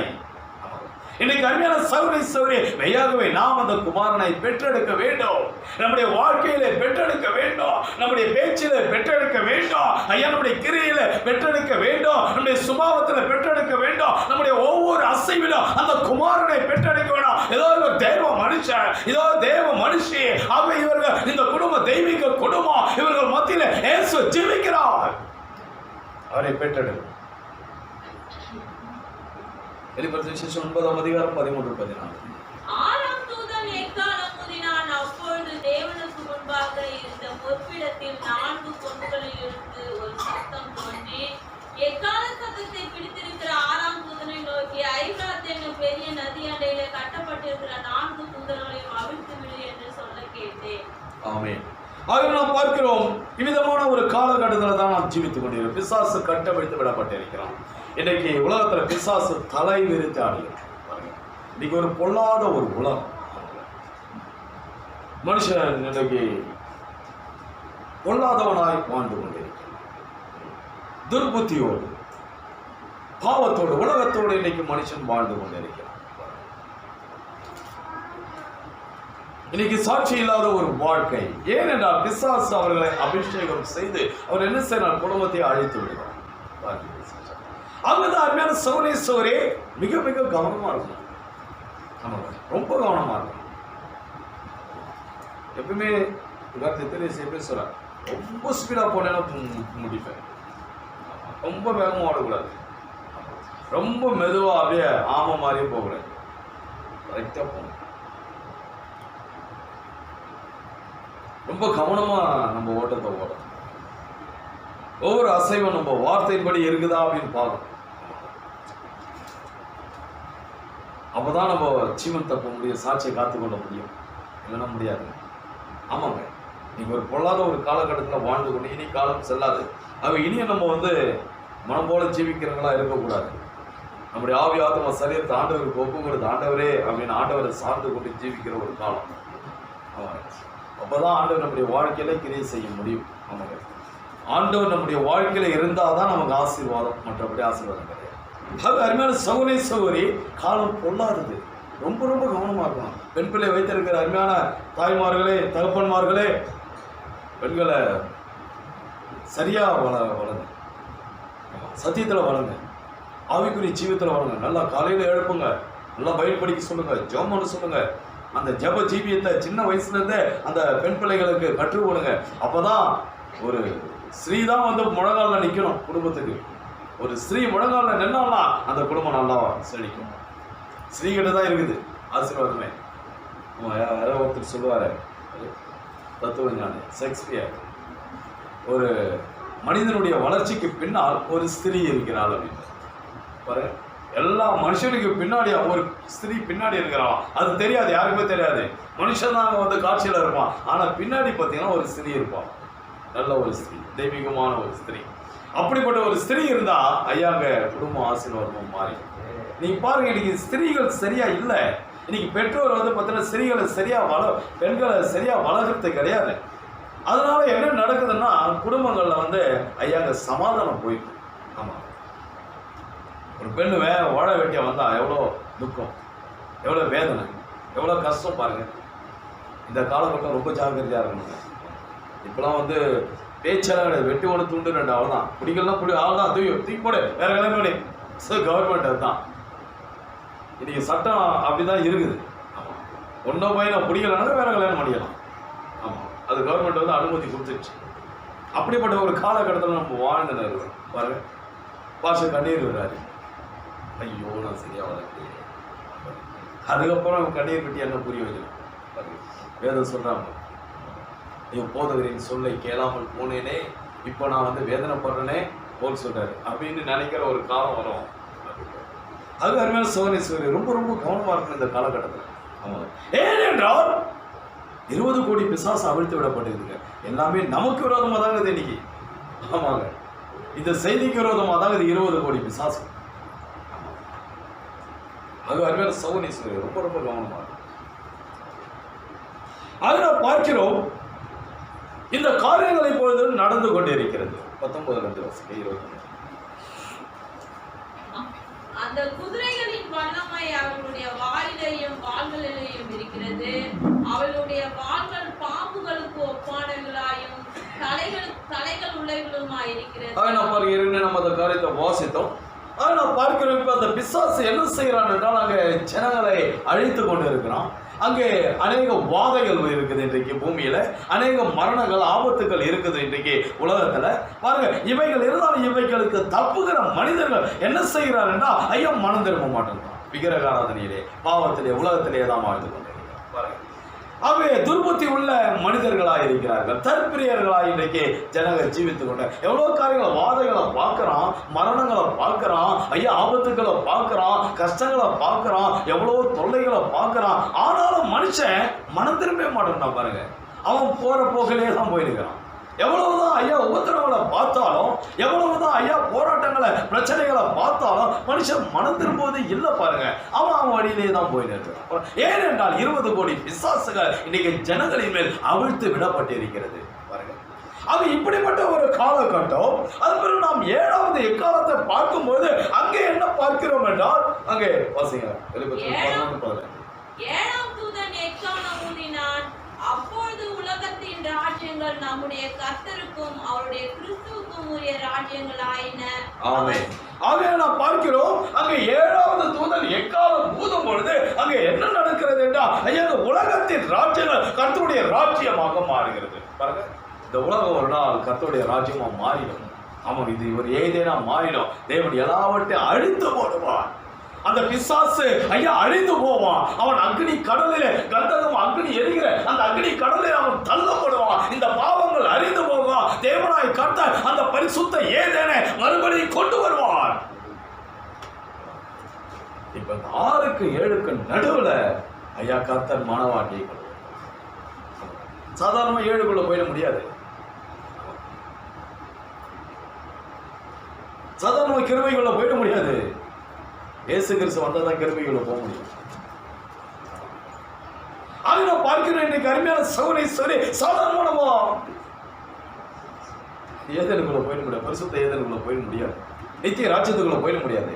அதற்கு இடையில ஐயா மனவாட்டி வர வேண்டும். மனவாட்டி என்ன செய்ய வேண்டும் என்றால் ஐயா ஒரு குமாரனை பெற்றெடுக்க வேண்டும். வெளிப்படுத்த விசேஷம் 10ஆம் அதிகாரம் 8ல இருந்து 11 வரைக்கும். நான் வானத்திலிருந்து பிறக்க கேட்ட சத்தம் மறுபடியும் என்னுடனே பேசி, சமுத்திரத்தின் மேலும் பூமியின் மேலும் நிற்கிற தூதனுடைய கையில் இருக்கும் திறக்கப்பட்ட சிறு புத்தகத்தை நீ போய். ஆமென். அங்கே என்ன சொல்லப்படுகிறது என்றால் ஐயா அங்கே மனவாட்டிக்கு சொல்லப்படுகிற ஒரு காரியம். அங்கே அவன் என்ன செய்ய வேண்டும் என்றால் அந்த தூதனுடைய கையில் இருக்கிற புத்தகத்தை வாங்கி அவன் புசிக்க வேண்டும். மனவாட்டி புசிக்க வேண்டும். நான் தூதனிடத்தில் போய் அந்த சிறு புஸ்தகத்தை எனக்கு தாரும் என்றேன். அதற்கு அவன், நீ இதை வாங்கி புசி, இது உன் வயிற்றுக்கு கசப்பா இருக்கும், ஆகிலும் உன் வாய்க்கு இது தேனை போல மதுரமா. கேட்கறதுக்கு ரொம்ப நல்லா இருக்கும். செய்தி கேட்கறது நல்லா இருக்கும். ஜீவிதத்துல கொண்டு வரது ரொம்ப கஷ்டமா இருக்கும். ஆமா, செய்தியின்படி வாழணும் அப்படின்னா ரொம்ப கஷ்டமா, ரொம்ப தியாகம் பண்ணணும். ஆமாங்க, ரொம்ப நம்மளை இழக்கணும், நம்மளை ரொம்ப கண்ட்ரோல் பண்ணணும். ஆமாங்க, நம்மளுடைய ஆவி ஆத்மா சரீரத்தை அப்படியே ஒடுக்கணும். ஒடுக்கி ஐயாங்க வார்த்தையின் கீழே கொண்டு வரும். ரொம்ப கஷ்டமா, கசப்பா இருக்கும். நான் அந்த சிறு புஸ்தகத்தை தூதனுடைய கையில் இருந்து வாங்கி அதை புசித்தேன். என் வாய்க்கு அது தேனை போல மதுரமாய் இருந்தது. நான் அதை புசித்த உடனே என் வயிறு கசப்பாய். ஆமென். ஆகவே நாம் பார்க்கிறோம், இவர் என்ன செய்தாருன்னா அங்கே அதை புசித்து விட்டார். யோவான் புசித்துட்டார். யோவான் வந்து மனவாட்டிக்கு ஒரு முன்னடையாளம். ஆக இப்ப நம்ம என்ன செய்யணும்னா அதை புசிக்க வேணாம். அதை புசித்தா என்ன நடக்கும் வேண்டாம் ஐயாங்க, அது கசப்பா தான் இருக்கும். ஆனா அதை நம்ம புசித்து விட வேண்டாம். அப்பொழுது என்ன நடக்கிறது என்றால், அப்பொழுது அவன் என்னை நோக்கி, இப்போ அதை புசித்தா என்ன சொல்லப்படுகிறது என்றால், நீ மறுபடியும் அநேக ஜனங்களையும் ஜாதிகளையும் பாஷைக்காரரையும் ராஜாக்களையும் குறித்து தீர்க்க தரிசனம் சொல்ல வேண்டும் என்றார். பாருங்க, அந்த செய்தி உள்ள போயிட்டா அவர் காட்சிக்கு வந்து விடுவார். ஆமாங்க ஐயாங்க, தீர்க்க தரிசனம் வந்து விடும். ஐயாங்க நியாயாதிபதி வந்து விடுவார். ஐயாங்க ஆசாரியர் வந்து விடுவார். அவர் காட்சிக்கு வந்து விடுவார். நம்ம சொல்ல மாட்டோம், நம்ம மூலமா அவர் வெளிப்படுவார். மரியாதை காத்து கொண்டால் அவள் மூலமா இயேசு காட்சிக்கு வந்து விட்டார். தீர்க்கதரிசி காட்சிக்கு வந்து விட்டார். நியாயாதிபதி காட்சிக்கு வந்து விட்டார். ஆசாரியர் காட்சிக்கு வந்து விட்டார். ஆக அண்ணால் என்ன செய்தால் என்றால் தன்னை ஒப்பு கொடுத்தால், தன்னை தியாகம் செய்தால், அவர் பொருத்தனை செய்தால், தன்னுடைய ஆவி ஆத்மா சரீரத்தை கட்டுப்படுத்தினார். அதன் மூலமாய் சாமுவேல் காட்சிக்கு வந்து விட்டார். ஆசாரியர் காட்சிக்கு வந்து விட்டார். ஐயா தீர்க்கதரிசி காட்சிக்கு வந்து விட்டார். ஐயா நியாயாதிபதி வந்து விட்டார். இன்னைக்கு அருமையான சகோதரி நாமும் என்ன செய்ய வேண்டும் என்றால், நம்முடைய ஆவி ஆத்மா சரீரத்தை ஒப்பு கொடுத்து அந்த புத்தகத்தை வாங்கி அதை புசிப்போம் என்றால், அதை பெற்றுக்கொள்வோம் என்றால், செய்தி நம்முடைய ஆத்துமாக்களை கடந்து சென்று விடும் என்றால், அதன் பிறகு அவர் காட்சிக்கு வந்து நம்ம பேச மாட்டோம், நம்ம மூலியமா அவர் பேசுவோம். செய்தி பேசும், நமக்குள்ள இருக்கிற செய்தி பேசும், தீர்க்க தரிசனம் உரைக்கும். ஆமாங்க, நம்ம பேசுறது தீர்க்க தரிசனமா இருக்கும். நம்முடைய வாழ்க்கை மற்றவங்களை நியாயம் தீர்க்கும். ஆமா, நம்முடைய வாழ்க்கையை மற்றவங்களுக்கு நியாயம் தீர்ப்ப மாதிரி, நம்முடைய ஜீவியமே மற்றவங்களை ஐயா நியாயம் தீர்க்கும். கருமையான சகோதரி, அதை நாம் பார்க்கிறோம். இந்த 6வது எக்காலத்திற்கும் 7வது எக்காலத்திற்கும் மத்தியிலே ஐயாங்க மணவாட்டி கிறிஸ்துவை பெற்றெடுக்க வேண்டும். கிறிஸ்துவை பெற்றெடுக்க வேண்டும் என்றால் அவளுக்கு கொடுக்கப்படுகிற வார்த்தையை அவள் புசிக்க வேண்டும், செய்தியை புசிக்க வேண்டும். இதை புசித்தால் ஐயா நாம் அவரை பெற்றெடுக்க. அவர் வரும்பொழுது என்ன நடக்கிறது என்றால், அவர் வெளிப்படுவார் என்றால் ஐயா அங்கே பரிசுத்த ஏதேனுக்கு நாம் செல்வோம். அவர் நம்மை பரிசுத்த ஏதேனுக்கு கொண்டு செல்வார். ஆமா, நிகழ்மையான சகோதரி, நாம் அவரை பெற்றெடுக்கிறோமா? நாம் பெற்றெடுக்கிறோமா அவரை? கொஞ்சம் யோசித்து பார்க்கிறோம். நம்முடைய ஜீவியம் அவரை காண்பிக்கிறதா? நம்முடைய ஆவியாத்மா சரீரம் அவருடைய கட்டுப்பாட்டிலே இருக்கிறதா? யோசித்து பார்க்க. அப்படி இல்லை என்றால் சகோதரியே, நாம் 6வது எக்காலத்துக்குள்ளே இருக்கிறோம். வெளிப்படுத்த விசேஷம் 10ஆம் அதிகாரத்துக்குள்ளே இன்னும் வரவில்லை. 9ஆம் அதிகாரத்திலேயே இருக்கிறோம். 10ஆம் அதிகாரத்துக்கு வர வேண்டும். வெளிப்படுத்த விசேஷம் 16ஆம் அதிகாரம் 12லிருந்து 14 வரைக்கும்.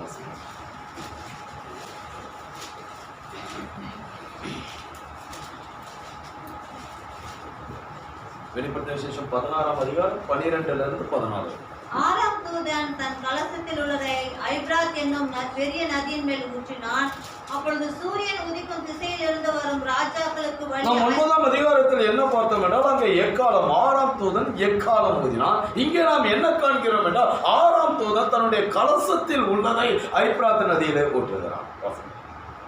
6ஆம் தூதன் தன் கலசத்தில் உள்ளதை ஐப்ராத் என்னும் பெரிய நதியின் மேல் ஊற்றினான். அப்பொழுது சூரியன் உதிக்கும் திசையில் இருந்து வரும் ராஜாக்களுக்கு வழி ஆயத்தமாக்கும்படி அந்த நதியின் தண்ணீர் வற்றி போயிற்று. அப்பொழுது வலு சர்ப்பத்தின் வாயிலும் மிருகத்தின் வாயிலும் கள்ள தீர்க்கதரிசியின் வாயிலும் இருந்து தவளைகளுக்கு ஒப்பான 3 அசுத்த ஆவிகள் புறப்பட்டு வர கண்டேன். அவைகள் அற்புதங்களை செய்கிற பிசாசுகளின் ஆவிகள். அவைகள் பூலோகம் எங்கும் உள்ள ராஜாக்களை சர்வ வல்லமையுள்ள தேவனுடைய மகா நாளில் நடக்கும் யுத்தத்திற்கு கூட்டி சேர்க்கும்படிக்கு புறப்பட்டு போகிறது. இதோ திருடனை போல வருகிறேன். ஆமென். 14 வரைக்குமா? அதை நாம் பார்க்கிறோம். இங்கே இந்த 16ஆம் அதிகாரத்திலே அங்கே ஒரு தூதன் 6ஆம் தூதன் என்ன செய்யறான்னா, அவன் கலசத்தில் உள்ள அந்த கலசத்தை என்ன செய்கிறான் என்றால், அவன் ஐப்ராத் நதியிலே போட்டுகிறான். பாருங்க, அது அப்பொழுது என்ன நடக்கிறது என்றால், அங்கே யுத்தத்துக்கு ராஜாக்கள் ஆயத்தமாகிறார்கள். பாருங்க, இப்போது அந்த காரியம் நடந்து கொண்டிருக்கிறது. அருமையான சகோதரி, இன்றைக்கு 3வது உலக யுத்தத்திற்கு எல்லா தேசமும் ஆயத்தமாகி கொண்டிருக்கிறது.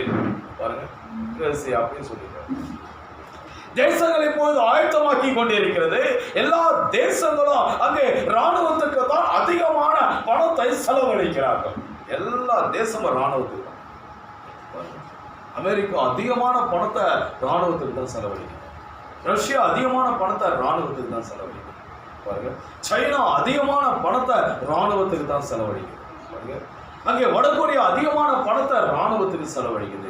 தென்கொரியா அதிகமான பணத்தை ராணுவத்துக்கு செலவழிக்குது. பாருங்க, அவங்க எல்லா தேசங்களும் என்ன செய்கிறதுன்னா, ஐயா அவருடைய பணத்தை ராணுவத்துக்கு செலவழிக்கிறார். எதற்காக வேணா? யுத்தத்திற்கு ஆயத்தமாகிறார்கள்.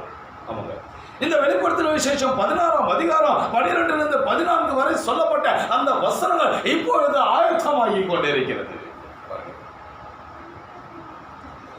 பார்க்கிறோம் அங்கே அந்த அசுத்த ஆவிகள், அந்த பிசாசின் ஆவிகள், கள்ள போதர்கள் மூலமாய் ஐயா ஜனங்களை வஞ்சித்துக் கொண்டு அற்புதங்களையும் அதிசயங்களையும் இப்போது செய்து கொண்டு இருக்கிறார்கள்.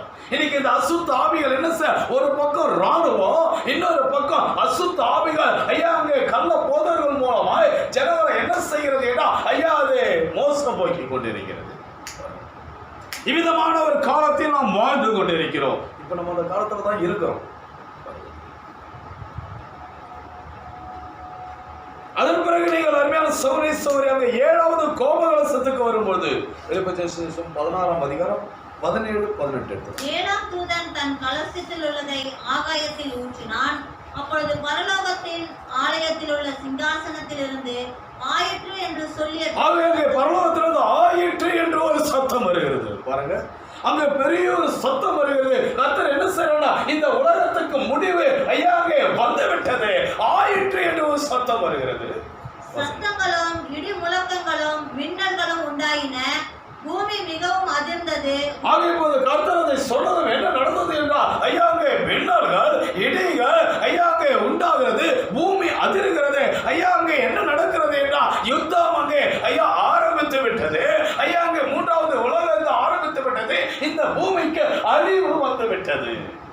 பூமியின் மேல் மனுஷர்கள் உண்டான நாள் முதற்கொண்டு இதுவரைக்கும் அப்படிப்பட்ட யுத்தம் நடந்ததே கிடையாது. அப்படிப்பட்ட பெரிய அதிர்ச்சி உண்டானதில்லை. அப்படிப்பட்ட அதிர்ச்சி உண்டானதே கிடையாது. ஆமாங்க, அமெரிக்கா என்ன செஞ்சதுன்னா ஹிரோஷிமா நாகசாகி மேல அங்க அணுகுண்ட போடுது. அது ஒரே ஒரு பட்டினத்தின் மேல போட்டுச்சு. ஆனா இன்னைக்கு உலகம் முழுவதும் ஐயா ஒரு நாள்ல ஐயா அணுகுண்டு விட போகுது. எல்லா பட்டினத்துக்கு விட பூமியே அதிர போது, ஆட போகுது. அமிதமான ஒரு கொடூரமான ஒரு காலம் வந்து கொண்டிருக்கிறது. பாருங்க, இப்ப நம்ம எந்த காலத்துல இருக்கோம்னா 6வது கோபகலசத்துல இருக்கிறோம். 7வது கோபகலசம் வந்து வரப்போகுது. ஐயா இந்த 6வது கோபகலசத்துக்கும் 7வது கோபகலசத்துக்கும் மத்தியில ஐயா அங்கே ஒரே ஒரு வசனத்தை கர்த்தர் வைத்திருக்கிறார். 15வது வசனம். இதோ திருடனை போல் வருகிறேன். இதோ திருடனை போல வருகிறேன். தன் மானம் காணப்படத்தக்கதாக நிர்வாணமாய் நடவாதபடிக்கு விழித்துக் கொண்டு தன் வஸ்திரங்களை காத்துக் கொள்ளுகிறவன் பாக்கியவான். திருடனை போல் அவர் வந்திருக்கிறார். மனுஷகுமாரனாய் அவர் வந்திருக்கிறார். அருமையான சௌரேஸ்வரர், இப்படிப்பட்ட ஒரு காலகட்டத்தில் ஐயா அங்கே மணவாட்டியை ஆண்டவர் என்ன செய்யறார்? அங்கே காட்சியில் கொண்டு வருகிறார். இந்த 6வது கோபகலசத்துக்கும் இந்த 7வது கோபகலசத்துக்கும் மத்தியில ஐயா அங்கே கிறிஸ்துவும் மணவாட்டியும் அவர் வைத்திருக்கிறார். பயங்கரமான ஒரு காலகட்டம் நடந்து கொண்டிருக்கிறது. பயங்கரமான ஒரு காலகட்டம் வரப்போகுது. இதுக்கு மத்தியில ஆண்டவர் ஒரே ஒரு வசனத்தை வைக்கிறார். 15வது வசனம். நம்மை ஆண்டவர் காட்சியில் கொண்டு வர, மணவாட்டை கொண்டு வர. இப்ப நாம் என்ன செய்ய வேண்டும் என்றால் நம்மை காத்து கொள்ள வேண்டும். கரை திரை பிழையற்றவர்களாய் நம்மை பரிசுத்தமாக காத்து கொள்ள வேண்டும். அசுத்த ஆவிகளோடு நாம் அங்கே இணைக்கப்படாமல், உலகத்தோடு ஐக்கியப்படாமல், பாவத்தோடு ஐக்கியப்படாமல், மனித அறிவோடு ஐக்கியப்படாமல் நம்ம என்ன செய்யணும்? எல்லாவற்றிலிருந்து நம்மை விலக்கி ஐயா நாம் வார்த்தையோடு ஐக்கியப்படுத்தி நம்மை காத்துக் கொள்ள வேண்டும்.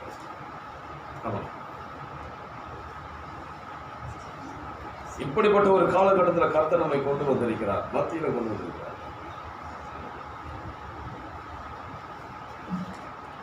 இந்த தேவனாய் கர்த்தர் இப்போது மனுஷகுமாரனாய் நம் மத்தியிலே இறங்கி வந்திருக்கிறார். ஆண்டவராகிய தேவன் இப்போது மனுஷகுமாரனாய் நம் மத்தியிலே காட்சியிலே இருக்கிறார். ஒரு நேரம் அந்த பூமி அதிரும் பொழுது அதுக்கு முன்னதாக அவர் நம்ம என்ன செய்வார் எடுத்துக் கொள்வார். அமிதமான ஒரு காலகட்டத்திலே நாம் ஜீவித்துக் கொண்டிருக்கிறோம். அது என்ன சகோதரி எவ்வளவு கவனமா இருக்க வேண்டும் என்று கொஞ்சம் யோசிப்பார். இப்ப நம்ம எப்படி இருக்கும், எவ்வளோ நம்ம வார்த்தைக்கு ஒப்பு கொடுக்கிறோம். நம்முடைய சிந்தனைகள், நம்முடைய எண்ணங்கள், நம்முடைய பேச்சுக்கள், நம்முடைய கிரியைகள் எவ்வளவு பரிசுத்தமாக இருக்க வேண்டும் என்பதை கொஞ்சம் சிந்தித்து பாருங்கள். நாம் நம்ம எவ்வளவு காத்துக்கொள்ள வேண்டும் என்று கொஞ்சம் சிந்தித்து பாருங்கள். அந்த சிஸ்டம்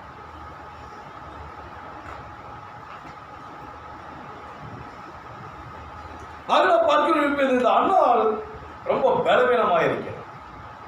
அவளுக்கு குழந்தை இல்லை. அவள் அவமதிக்கப்பட்டவளாய் இருக்கிறாள், நிந்திக்கப்பட்டவளாய் இருக்கிறாள், அற்பமாய் எண்ணப்பட்டவளாய் காணப்படுகிறாள். காரணம் அவளுக்கு பிள்ளைகள் ஒரு கஷ்டமான ஒரு சூழ்நிலையில் இருக்கிறாள். ஆனால் பார்க்கிறோம் 1 சாமுவேல் 1:5 அன்னாளை சிநேகித்தபடியினால் அவளுக்கு இரட்டிப்பான பங்கு கொடுப்பான், கர்த்தரோ அவள் கர்ப்பத்தை அடைத்திருந்தார். ஆமென். அவருக்கு நாம் பார்க்கிறோம், கர்த்தர் அவளுடைய கர்ப்பத்தை அடைத்திருந்தார். அவருடைய கர்ப்பத்தை அடைத்திருந்தது யார் என்றால் கர்த்தர். ஆமாம். எல்கானா அவனுடைய பாடி கண்டிஷன் ரொம்ப நல்லா இருக்குது. அவனுக்கு எந்த குறையும் கிடையாது. ஏனென்றால் வெளிநாள் மூலயமா நிறைய பிள்ளைகள். அப்போ அவனுடைய பாடி கண்டிஷன் நல்லா இருக்கு.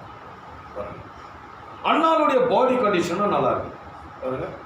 ஏன்னா அவள் பிள்ளையை பெற்றெடுத்திருக்கான். பிள்ளையை பெற்றெடுத்து அப்பனா அவளுடைய பாடி கண்டிஷன் நல்லா இருக்கு. 70 வயசுல பிள்ளையை பெற்றெடுக்கிறான்னா அவளுடைய பாடி கண்டிஷன் நல்லா இருக்கு. நிச்சயமா அவங்களுக்கு மேரேஜ் ஆனால் ஆட்டோமேட்டிக்காக குழந்தை பிறக்கும். 2 பேருடைய பாடி கண்டிஷனும் சரியா இருக்கிறதுனால குழந்தை பிறக்கும்.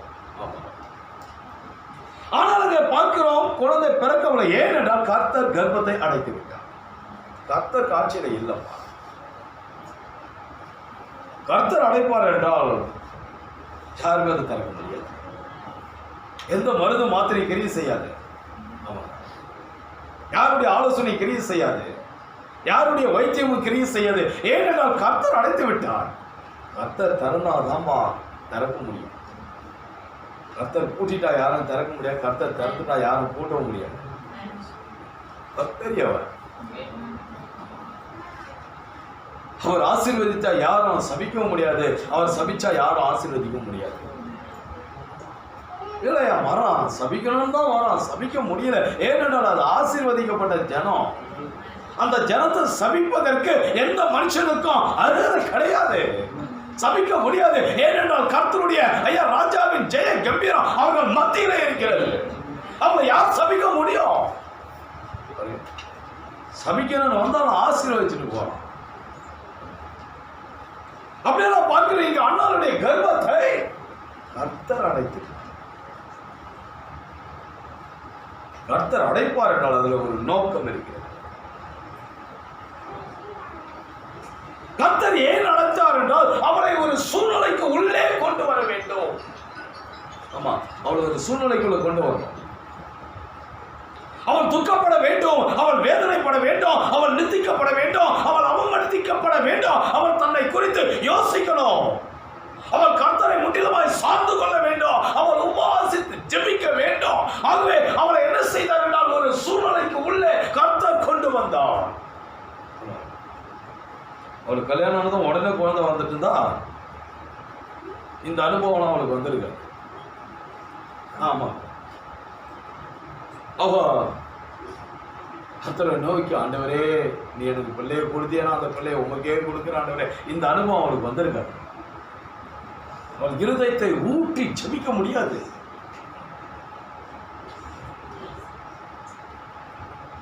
ஆகவே கர்த்தர் அவளுடைய கர்ப்பத்தை அடைத்தார். நீதிமொழிகள் 20ஆம் அதிகாரம் 21வது வசனம்.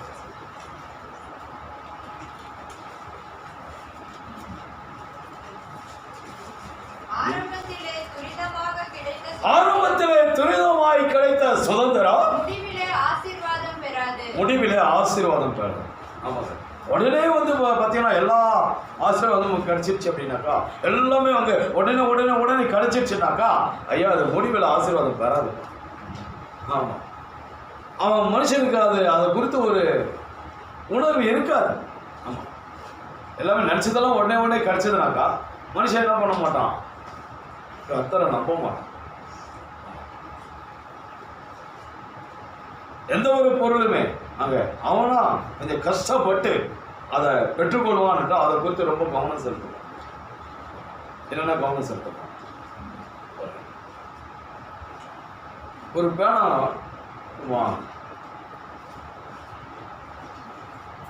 இந்த பார்க்கர் பேனானா ரொம்ப பிடிக்கும், அதில் எழுதுனா நல்லா இருக்கும். அதனால் அது எவ்வளோ விலை, நல்ல விலை கொடுத்து வாங்குவேன். 750 ரூபா கொடுத்து ஒரு பேனா வாங்குவேன்.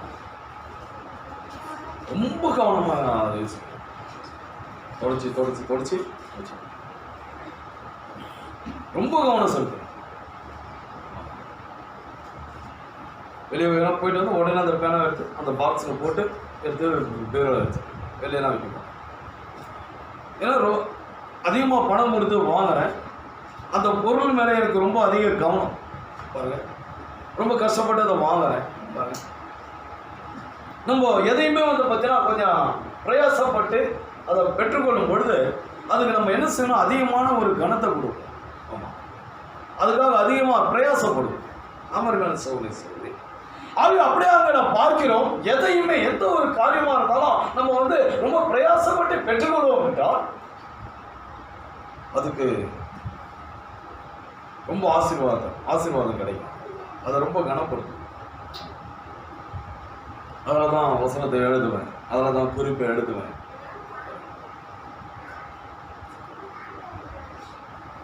சொல்ல ஆனா ஆரம்பத்தில் ரொம்ப துரிதமா உடனே எல்லாம் கிடைச்சிச்சுன்னு வச்சுங்களேன், உங்களுக்கு அதில் ஒரு இன்ட்ரெஸ்ட் இருக்காது, அதனுடைய அருமை தெரியாது,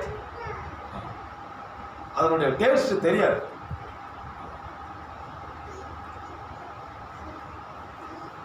அதுபோலதான் சாலமோன் வந்து அதை அனுபவிச்சு அவனுக்கு வந்து எல்லாமே ரொம்ப ஆசீர்வாதம், ரொம்ப உடனே எல்லாம் கிடைச்சதுனால அவனுக்கு வந்து அருமை தெரியல. கர்த்தருடைய ரட்சிப்பினுடைய அருமை தெரியல, கர்த்தனுடைய மகிமையான காரியங்களுடைய அருமை அவனுக்கு தெரியல. அதுக்கப்புறமா தான் உணர்வான். எதுவுமே அங்கே ஆசீர்வாதம் பெறல, எல்லாம் போயிடுச்சு. ரொம்ப கஷ்டத்துக்குள்ள போயிட்டான். 55 வயசுல செத்து போயிட்டான். கடைசியில் எல்லாத்தையும் இழந்து கண்ணீரோட வேதனையோட துக்கத்தோட, ஆண்டவரே நான் உங்களுக்கு எவ்வளோ துரோகம் பண்ணிட்டேன் ஆண்டவரே, எவ்வளோ ஆசீர்வாதத்தை கொடுத்தீங்க ஆண்டவரே.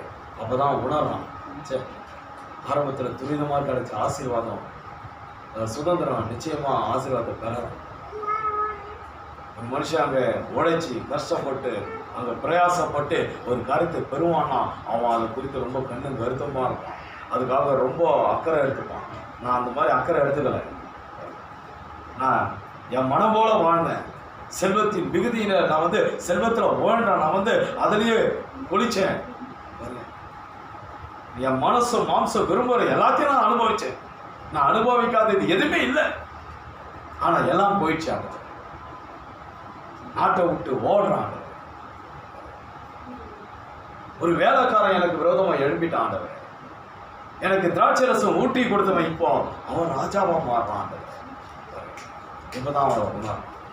அதுபோல அருமையான சகோதரி ஆரம்பத்தில் துரிதமாக கிடைக்கிற சுதந்திரம் முடிவில் ஆசீர்வாதம் பெறாது. அது துக்கத்தை தான் கொண்டு வரும், அது கண்ணீரை தான் கொண்டு வரும். அது அருமையான சகோதரி பிள்ளைகளுக்கு கேட்கறது எல்லாத்தையும் கொடுத்துடாதீங்க.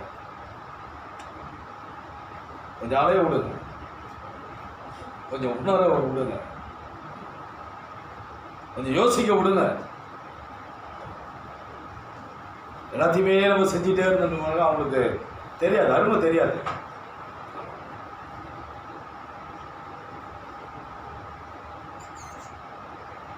நான் பார்க்கிறேன், இந்த அண்ணாவுக்கு உடனே கிடைக்கல. இப்ப ஜெபித்து ஜெபித்து ஜெபித்து பெறும்போது அது மகத்தானதா மாறிடுச்சு, ரொம்ப மகத்தானதா மாறிடுச்சு. ஜெபம் பண்ணிக்கிட்டே இருக்கு. 70 வருஷமா ஜெபம்.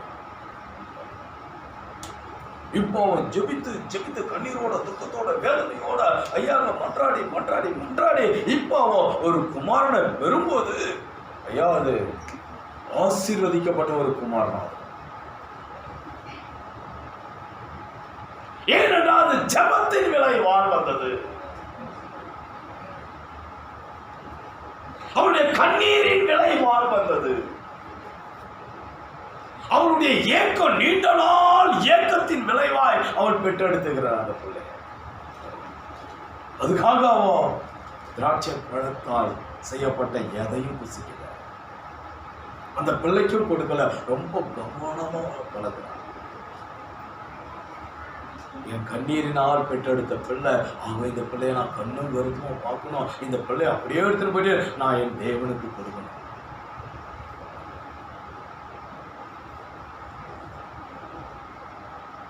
அவனை பார்க்கிறோம், அவன் அங்கே ஜெபத்தினால் பெற்றுக்கொண்டான். அன்றைய சூழ்நிலை என்னவென்றால் ஆசாரியத்துவமானது சீர்கட்டு போயிருந்தது. ஆசாரியத்துவம் சீர்கட்டு போய்கிறது. அவனுடைய அந்த ஏலியினுடைய பிள்ளைகள் ஓப்னை பிடேகாஸ் என்ன செய்தார்கள்? அவர்கள் பலிகளை வஞ்சித்தார்கள். கர்த்தருடைய காணிக்கை அவங்க திரடுறான், கொள்ள அடிக்கிறான். ஸ்திரீகளை கெடுத்து போடுகிறார்கள். ஆலயத்துக்கு வருகிற ஸ்திரீகளை எல்லாம் அவர்கள் கெடுத்து போடுகிறார்கள்.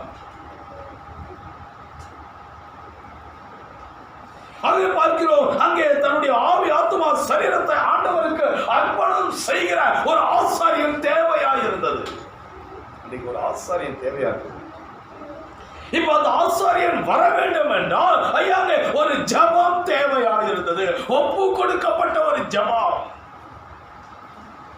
இன்னைக்கு அருமையான சகோதரி, தேசத்தில் ஆசீர்வாதம் தேவை என்றால், குடும்பத்தில் ஆசீர்வாதம் தேவை என்றால், நம்முடைய வாழ்க்கையில் ஆசீர்வாதம் தேவை என்றால் ஒப்பு கொடுக்கப்பட்ட ஒரு ஜெபம் தேவை. அந்த விசுவாசம் உள்ள ஒப்பு கொடுக்கப்பட்ட ஒரு ஜெபம் தான் சூழ்நிலையை மாற்றுகிறது. அதுதாங்க சூழ்நிலையை மாற்றும், வேற எதுவும் மாற்றாது.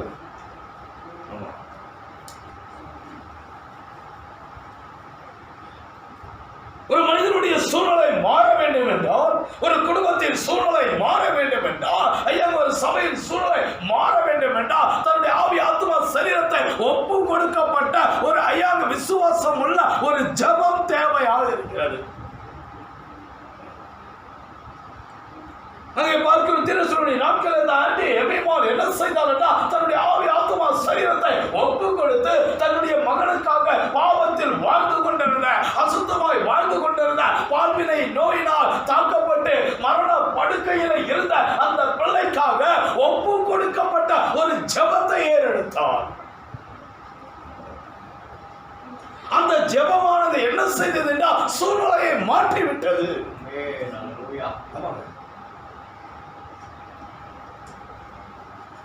வான மண்டலத்திலேயே ஒரு பயங்கரமான சூழ்நிலை உருவாக்கிடுச்சு. நல்லா 7 மணி விமானம் போக முடியல. திடீர்னு மேகங்கள் ஒன்று கூடி விட்டது.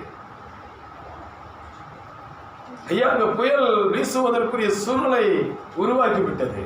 ஒரே ஒரு ஐயா ஏழை கருப்பின பெண்ணினுடைய ஐயா அந்த ஜெபமானது ஆகாயத்தையே மாற்றி விட்டது, இயற்கையையே மாற்றிவிட்டது. ஐயாங்க எல்லா சூழ்நிலையும் மாறிவிட்டது. தீர்க்கதரிசியை தரையிறங்க செய்து விட்டது. விமானத்தில் எங்கேயோ சென்று கொண்டிருந்த அவரை ஐயாங்க கீழே இறங்க செய்து அவரை தன்னுடைய வீட்டுக்கு அழைத்து வந்து விட்டது. இதுதான் ஒப்பு கொடுக்கப்பட்ட உண்மையான ஜெபம். அவர் நேற்று இன்று மாறாதவர். இன்றைக்கும் அதே காரியத்தை செய்ய அவர் வல்லவராய் இருக்கிறார். தேவை என்னவென்றால் ஒப்பு கொடுக்கப்பட்ட விசுவாசம் உள்ள ஒரு ஜெபம். அதுதானே நீங்க தேவை. நீங்க யாரும் அதை செய்ய மாட்டேன். ஏன் செய்ய மாட்டேன்டாங்கன்னா விசுவாசம் இல்லை. ஆண்டவரை நம்ப மாட்டேன், கர்த்தரை நம்ப மாட்டேன்.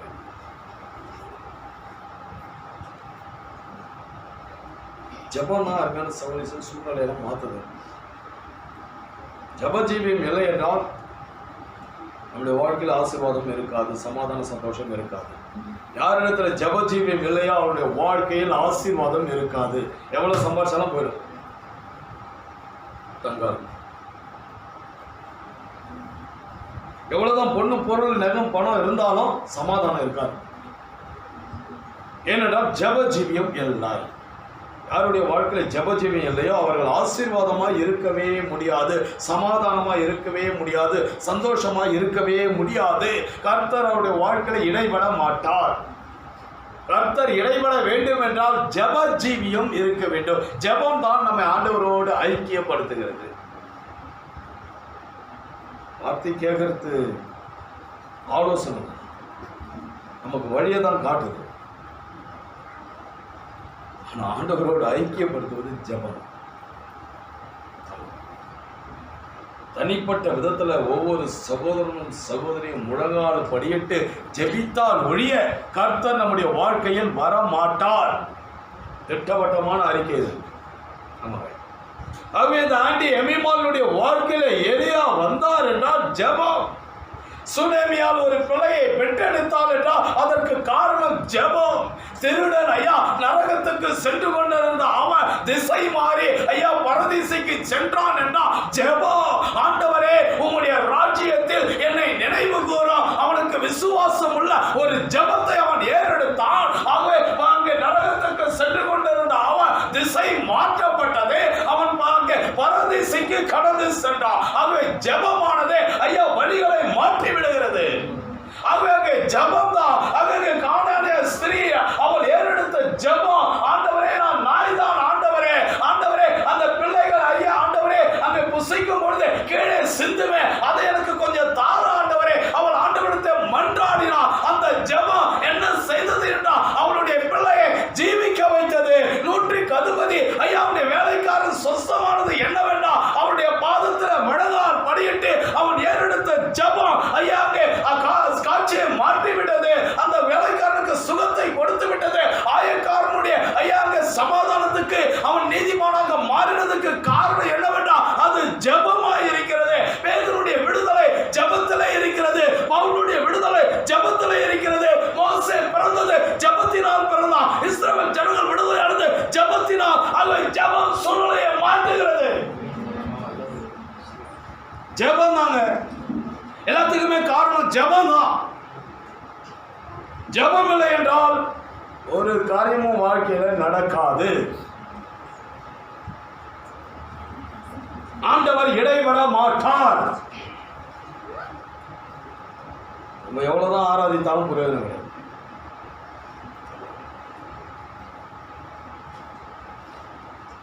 வார்த்தை கேட்டு விசுவாசித்து நாம் ஜெபிக்க வேண்டும். அதன்படி வாழ ஆண்டவர் உதவி செய்ய ஜெபிக்க வேண்டும். அப்போது ஆண்டவர் வாழ செய்வார். அந்த வார்த்தையின்படி ஜெபிக்க வேண்டும் என்று நாம் ஜெபிக்கவில்லை என்றால் ஆண்டவர் உதவி செய்ய முடியாது. நான் பார்க்கிறேன் இப்போது இந்த சாதாரணமான ஒரு பெண், ஒன்றும் இல்லாத இந்த பெண் ஐயாங்கே மிகப்பெரிய ஒரு எழுப்புதலை கொண்டு வந்திருக்கிறார். அவன் மூலமாக ஐயா ஒரு சரியான ஒரு ஆசாரியன் வந்து விட்டார். சரியான ஒரு தீர்க்கதரிசி வந்து விட்டார். ஐயாங்க சரியான ஒரு நியாயாதிபதி வந்து விட்டார். விதமான ஒரு காலகட்டத்தை தான் இப்போ நானும் ஜீவித்துக் கொண்டிருக்கிறேன்.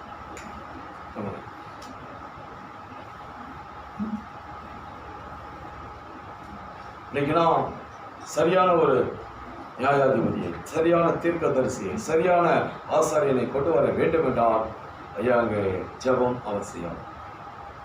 அமர்மையான சகோதரி சகோதரி,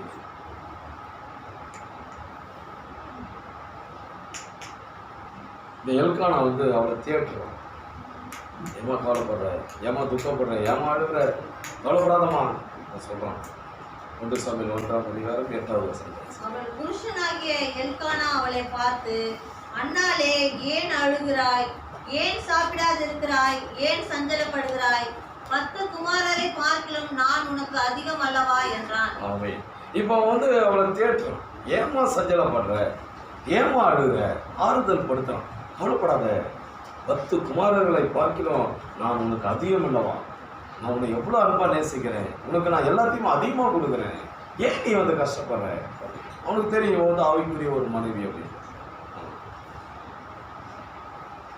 ஆனால் அவ்வளோ ஆறுதல் அடையவில்லை. எவ்வளவுதான் தேற்றினாலும் அவளுக்கு ஆறுதல் கிடைக்கல. அருமையான சகோதரி சகோதரிய, மாம்ச பிரகாரமான அன்பு அவளை திருப்திப்படுத்தவில்லை. மாம்ச பிரகாரமான அன்பு ஒரு நாளும் நம்மை திருப்திப்படுத்தாது.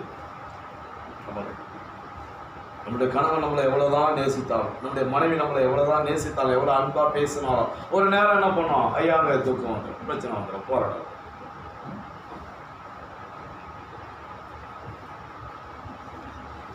கணவன் அது நல்ல ஒரு சேரீ வாங்கி கொடுக்கும்போது மனைவிக்கு ரொம்ப சந்தோஷம். புருஷன் எவ்வளோ விலையுயர்ந்த சேரீ எனக்கு வாங்கி கொடுத்தாரு, எனக்கு அடுத்த நல்ல புருஷனை கொடுத்தாரு. கொஞ்ச நேரத்தில் வந்து பார்த்தீங்கன்னா எதனா ஒரு சின்ன ஒரு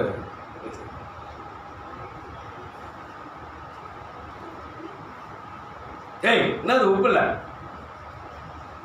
உப்பு இது உப்பு இல்லாமல் சாப்பிட்டாதான் உங்களுக்கு, உப்பு சாப்பிட்டேன்னா அப்புறம் ரோசம் அதிகமாகும். அதெல்லாம் ஒரு வந்துடும், அவ்வளோதான். அந்த அன்பு உடனே உடஞ்சி பிரச்சனை வந்துடும், போராட்டம்.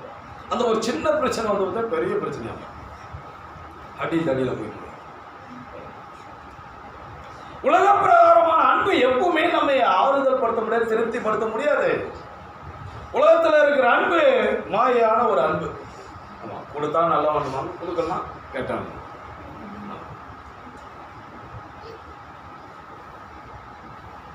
வரப்பெல்லாம் நம்ம காசு கொடுத்துனேன் அருமையான ஒரு சகோதரம் வெளியெல்லாம் போயிட்டு என்ன மாதிரி மெசேஜ் தெரியுமா, போய் கேளியா.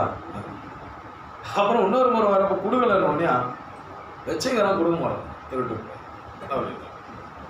ரெண்டுத்துமே கேட்குறேன், ஒரே வாயிலிருந்து ரெண்டும் வருது. இது உலக பிரகாரமான ஒரு அன்பு. இது ஆமாங்க. அவங்க இந்த உலக பிரகாரமான ஒரு அன்பை தான் ஐயா இந்த எல்கானா அவங்ககிட்ட காட்டுறான். நீ பயப்படாத, நீ ஏன் துக்கப்படுற, நீ ஏன் அங்க கஷ்டப்படுற, நீ ஏன் கண்ணீர் விடுற. 10 பிள்ளைங்களை காத்துக்கணும், நான் எவ்வளவு மேலான. ஆனால் அது அவளை திருப்திப்படுத்த முடியவில்லை. தேவனால் முன்குறிக்கப்பட்ட வித்தை ஐயா உலக பிரகாரமான அன்பு திருப்திப்படுத்த முடியாது. அவள் ஆறுதல் அடையவில்லை, எப்பவுமே அழுகிறார். ஏன்னா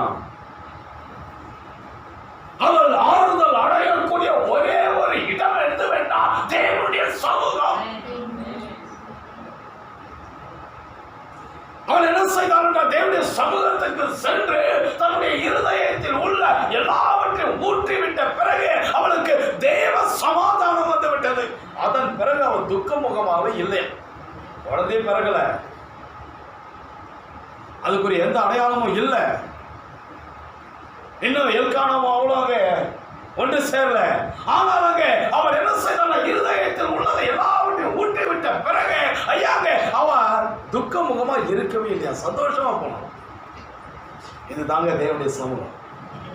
நாம் தேவனுடைய சமூகத்துக்கு சென்று நம்முடைய இருதயத்தில் உள்ளதை ஊற்றுவோம் என்றால், ஆண்டவரே என்று நம்முடைய கரத்தை உயர்த்துவோம் என்றால், ஐயா நம்முடைய ஆவி ஆத்துமா சரீரத்தோடு ஆண்டவருடைய பாதத்தை ஒப்படைப்போம் என்றால் தெய்வீக சமாதானம் நம்மை நிரப்பும், நிச்சயமா நிரப்பிடும்.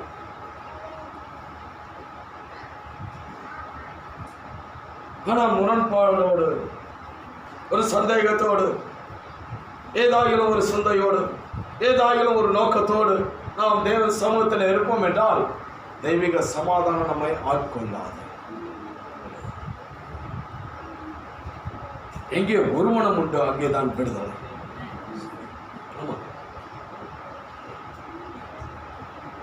மேரேஜுக்கு ஒரு மெசேஜ் நான் ரெடி ஆகிட்டேன். இப்போ மேரேஜுக்கு எல்லாமே ரெடி, எல்லாம் எப்போ ரெடி ஆகிட்டேன்.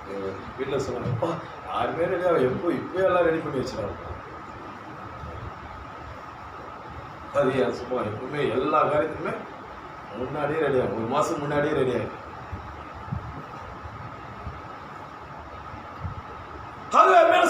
சௌரி எங்க ஒரு மனம் உண்டாகி விடுதலை. 2 அல்லது 3 பேர் அவருடைய நாமத்தில் எங்கே கூடுகிறார்கள் அவர்கள் மத்தியில் அவர் இருப்பார். வேற செய்தியா 2 பேர் தேவனுடைய நாமத்துல கூட அந்த குடும்பத்துல சண்டையே இல்லைப்பா. சமாதானம், சந்தோஷம், ஆசீர்வாதம்ப்பா நிரம்பி வழியும். அவருடைய நாமத்துல 2 பேர் ஒரு மனமா கூடல அப்படின்னாக்கா வாழ்நாள் முழுவதும் சமாதானம் சமாதானம் வராது. உபத்திரவம் தான், தொல்லை தான், கண்ணீர் தான் வரும். அவருடைய நாமத்துல கூடணும்ப்பா. கூடனால 2 பேரும் ஒரே நாமத்துக்கு கீழே இருக்கணும், ஒரே அபிஷேகத்துக்கு கீழே, ஒரே சிந்தையில இருக்கணும். எல்லாமே ஆசீர்வாதம். அப்பா அதுக்கப்புறம் எதுக்கு பிசாசுக்கு என்ன வேலை இருக்குது, கண்ணீருக்கு என்ன வேலை இருக்குது, கவலைக்கு என்ன வேலை இருக்குது, ஐயா பொறாமைக்கு என்ன வேலை இருக்குது, போட்டிக்கு என்ன வேலை இருக்குது? அதற்கு எல்லாமே தாழ்மை தான். கணவனுக்கும் மனைவிக்கும் தாழ்மை, ஐயாவுக்கு சந்தோஷம், அன்பு எல்லாமே நிரம்பி வழியும். ஒரே சிந்தை வந்து அந்த வசனத்துல எவ்வளோ காரியம் இருக்கு தெரியுங்களா? 6 பாகம் மட்டும் தெரியும். 4 மணி நேரம் 5 மணி நேரம் பிரசங்கம் பண்ணலாம். யோசிக்கிறாங்க 4 மணி நேரம் பிரியாணிலாம் இங்கே தான் எடுத்துன்னு வந்தாங்க. அங்கே இருந்து திருவள்ளூரில் தேவையில் கருத்துடைய சித்தமாக நிறைவேறும் என்ன செய்யும். அதில் பார்க்கிறோம் அருமையான சகோதரனே சகோதரி, அவை இவளை யாருமே திருப்திப்படுத்த முடியவில்லை. கர்த்தருடைய சமூகம் ஒன்று மட்டுமே அவளை திருப்திப்படுத்தியது. அது போல கிறிஸ்துவின் மனவாட்டியை எதுவுமே திருப்திப்படுத்த முடியாது. இந்த உலகத்தில் உயிர் தெரிந்த கிறிஸ்து ஒருவர் மட்டும் நாங்கள் திருப்திப்படுத்த முடியும். அந்த உயிர் தெரிந்த கிறிஸ்துவை நாம் கொண்டு வருவோம் என்றால் அவர் நம்ம திருப்திப்படுத்துவார். இப்ப நீங்க பாருங்க, ஒரு சிறிய எப்போ ரொம்ப சந்தோஷப்படுவா தெரியுமா?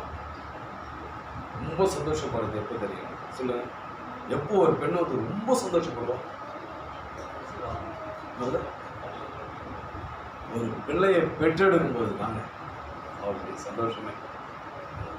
யோவான் 4ஆம் அதிகாரம் 16ஆம் அதிகாரம் 21வது வசனம்.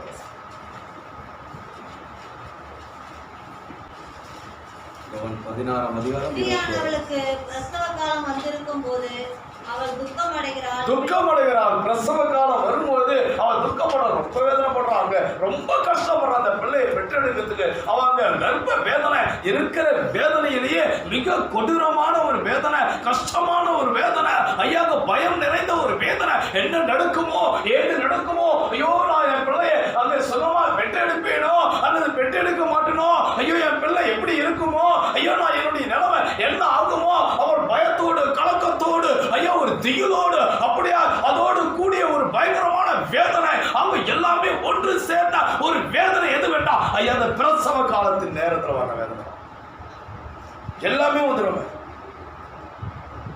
அதை சொல்ல முடியாத ஒரு வேதனை, துக்கம், பயங்கரமான பயம் வந்துடும். எவ்வளவுதான் தேற்றினாலும் முடியாது, எவ்வளவுதான் தைரியமான ஒரு பெண்ணா இருந்தாலும் ஐயா அந்த நேரம் வரும்போது அவங்க படுற வேதனை, துக்கம் அதை சொல்ல முடியாது. இதை ஒரு பிள்ளைகள் உணர்வார்கள் என்றால், என்னுடைய தாய் எனக்காக எவ்வளவு துக்கப்பட்டார்கள், எவ்வளவு கஷ்டப்பட்டார்கள், எவ்வளவு கண்ணீர் விட்டார்கள், எவ்வளவு பயந்தார்கள், இதை ஒரு மகன் ஐயா மகள் உணர்வாள் என்றால் ஐயா தாய் அப்படி கேட்படுகிறார், அந்த தாயை நேசிப்பார். இதை உணராத ஜென்மங்கள் தான் தாயை நேசிக்கும். பார்க்கிறோம் அவனுக்கு அந்த கர்ப்ப வேதனை வரும்பொழுது அவன் பயங்கரமா துக்கப்படுறான். பிள்ளை பெற்ற உடனே ஒரு மனுஷன் உலகத்தில் பிறந்தான் என்கிற சந்தோஷத்தினால் அப்புறம் உபத்திரவத்தை அதை பத்தி சிந்திக்கவே மாட்டாப்பா. அதை யோசிக்க மாட்டேன். எந்த பெண்ணுமே அதை குறித்து யோசிக்கவே மாட்டான். ஐயோ நான் ஒரு ஜீவனை பெற்றெடுத்துறேன், அதை விட ஒரு சந்தோஷம் வேற எதுவுமே கிடையாது. அதுபோல அருமையான சகோதரியே, அண்ணாளுக்கு ஒரு பிள்ளையை பெற்றால் தான் சந்தோஷம், ஆறுதல்.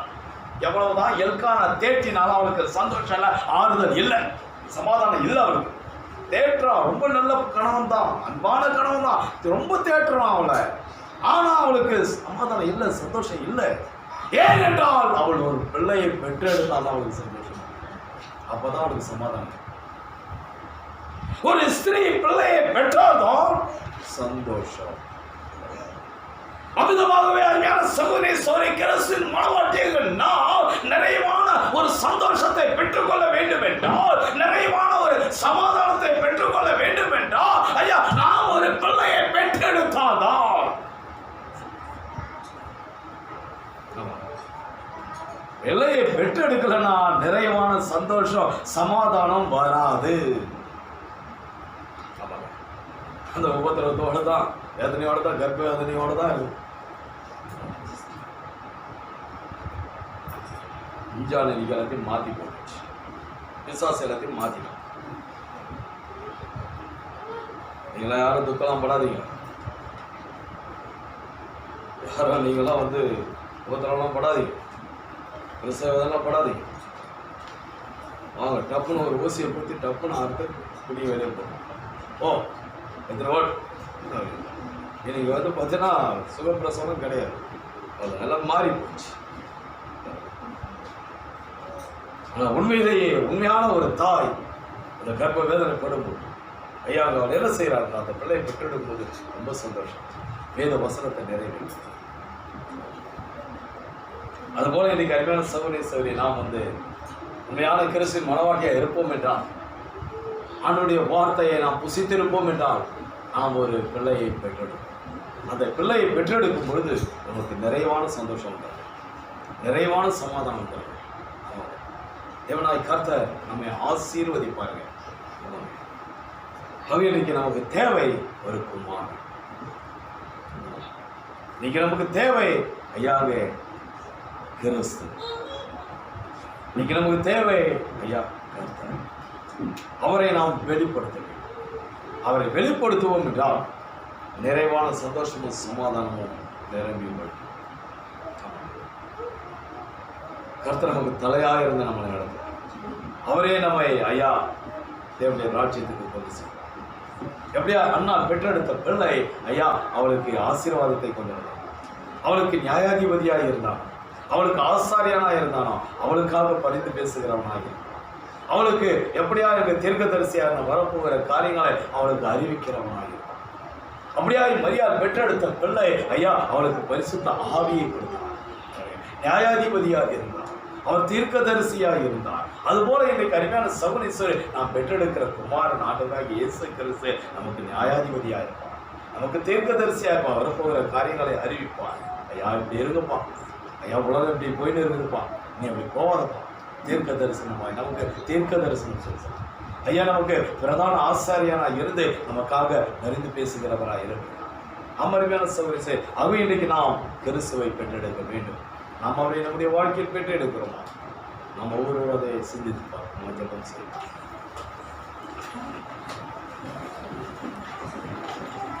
இரக்கத்தில் ஐஸ்வர்யமுடையவர்கள் நடக்கிறோம். இந்த நாளிலும் எங்களை நாங்கள் தாழ்த்துகிறோம். மகிமை ராஜாவே எங்களை ஒப்படைக்கணும். ஆமாம், ஏதோ ஒரு பொல்லாத காலத்தை நாங்கள் வாழ்ந்து கொண்டிருக்கிறோம். ஆமாம் ஆண்டவரே, இன்னைக்கு உலகமானது 6வது எக்காலத்தின் கீழே இருக்கிறது. இன்னைக்கு உலகமானது 6வது கோப கலசத்தின் கீழே இருக்கிறது. அப்படிப்பட்ட ஒரு காலகட்டத்தில் தகப்பனே, இதோ நீர் மணவாட்டியை கொண்டு வந்திருக்கிறது. இந்த மணவாட்டி கிறிஸ்துவை பிறப்பிக்கிறார். ஆமாண்டவர், உம்முடைய வார்த்தையை அவர் புசிக்கும் பொழுது ஆண்டவரே அவர் கிறிஸ்துவை பிறப்பிக்கிறார். நன்றி ஆண்டவரே, இந்த நேரத்தில் எங்களுக்கு கொடுக்கப்படுகிற வார்த்தையை நாங்கள் புசித்து உம்முடைய வார்த்தைக்கு கீழ்ப்படிந்து ஆண்டவரே உடைய ஆவி ஆத்மா சரீரத்தை உம்முடைய வார்த்தைக்கு ஆண்டவரே ஒப்பு கொடுத்து நாங்கள் ஜீவிப்போம் என்றால் நிச்சயமாய் நாங்கள் கிறிஸ்துவை பிறப்பிப்போம். அந்த கிறிஸ்து எங்களை ஆண்டவரை எடுத்துக்கொள்ளப்படுதலிலே கொண்டு செல்வார். அந்த கிறிஸ்து எங்களை ஆண்டவரே அந்த மகிமையிலே தோன்றுகிற உண்மை காண செய்வார். ஆமாம், அருமையான தேவ பிள்ளைகளே, நம்ம மத்தியிலே இருக்கிற இந்த மனுஷகுமாரன் தான், இந்த இயேசு கிறிஸ்து தான் ஐயாவே ஒரு நாள் மகிமையிலே தோன்ற போகிறார். ஐயா அந்த எடுத்துக்கொள்ளப்படுதல் நேரத்தில் மகிமையின் சரீரத்திலே தோன்ற போகிறார். அப்படியா அவர் தோன்றும் பொழுது ஐயா நம்மை ஐயா அந்த மகிமையின் சாயலுக்கு ஒப்பாக மறுரூபமாக்குவார். அமரிமையான சோரி, அப்போது நாம் அவரை முகமுகமாய் சந்திப்போம். அமரிமையான சோரி, இதோ இப்பொழுது அவர் நம்மை ஆயத்தப்படுத்திக் கொண்டிருக்கிறார். இதோ இப்போது நம்முடைய சரீரத்தை ஆயத்தப்படுத்துகிறார், நம்முடைய சிந்தையை ஆயத்தப்படுத்துகிறார். ஐயா, நம்முடைய ஆத்மாவை அவர் அங்கே ஐயா ஆயத்தப்படுத்துகிறார். இன்னைக்கு அருமையான சகோதரியை ஒப்புக்கொள், நம்முடைய வாழ்க்கையை முழுமையாக ஒப்புக்கொள். ஐயா, இனி காலம் செல்லாது. இனியும் நாம் உலகமாக ஜீவிப்போம் என்றால் தப்ப முடியாது. இனியும் மனம் போல ஜீவிப்போம் என்றால் தப்ப முடியாது. ஐயா, எல்லாம் முடிவுக்கு வந்து கொண்டிருக்கிறது. மூன்றாவது உலக யுத்தம் ஆயத்தமாகி கொண்டிருக்கிறது. ராஜாக்கள் ஆயத்தமாகி கொண்டிருக்கிறார்கள், அதிபதிகள் ஆயத்தமாகி கொண்டிருக்கிறார்கள். ஐயா, வெடித்து சிதற போகிறது, நட்சத்திரங்கள் விழ போகிறது. ஐயா, அணுகுண்டுகள் விழ போகிறது. அதற்கு முன்பாக ஐயா நம் தேவனுடைய ராஜ்யம் செல்ல வேண்டும். இப்போதே நம்மை ஒப்பு கொடுப்போம்.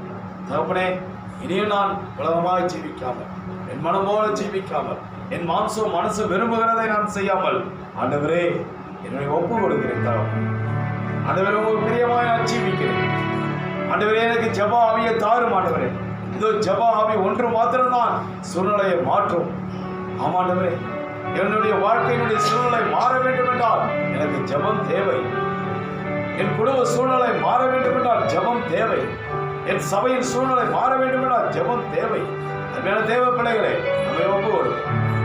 ஜெபத்திலே தரித்திரு. அண்ணாளுடைய ஆவியை நாம் பெற்றுக்கொள்வோம். அவள் பெற்ற அந்த அபிஷேகத்தை பெற்றுக்கொள்வோம்.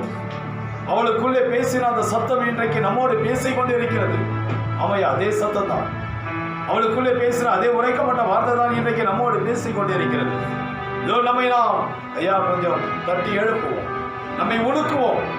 நம்மிடத்தில் தனிப்பட்ட விதத்தில் ஜெபம் இல்லாமல் இருக்கும் என்றால் சகோதரி சகோதரியே, தனிப்பட்ட விதத்தில் ஜெபியுங்கள்.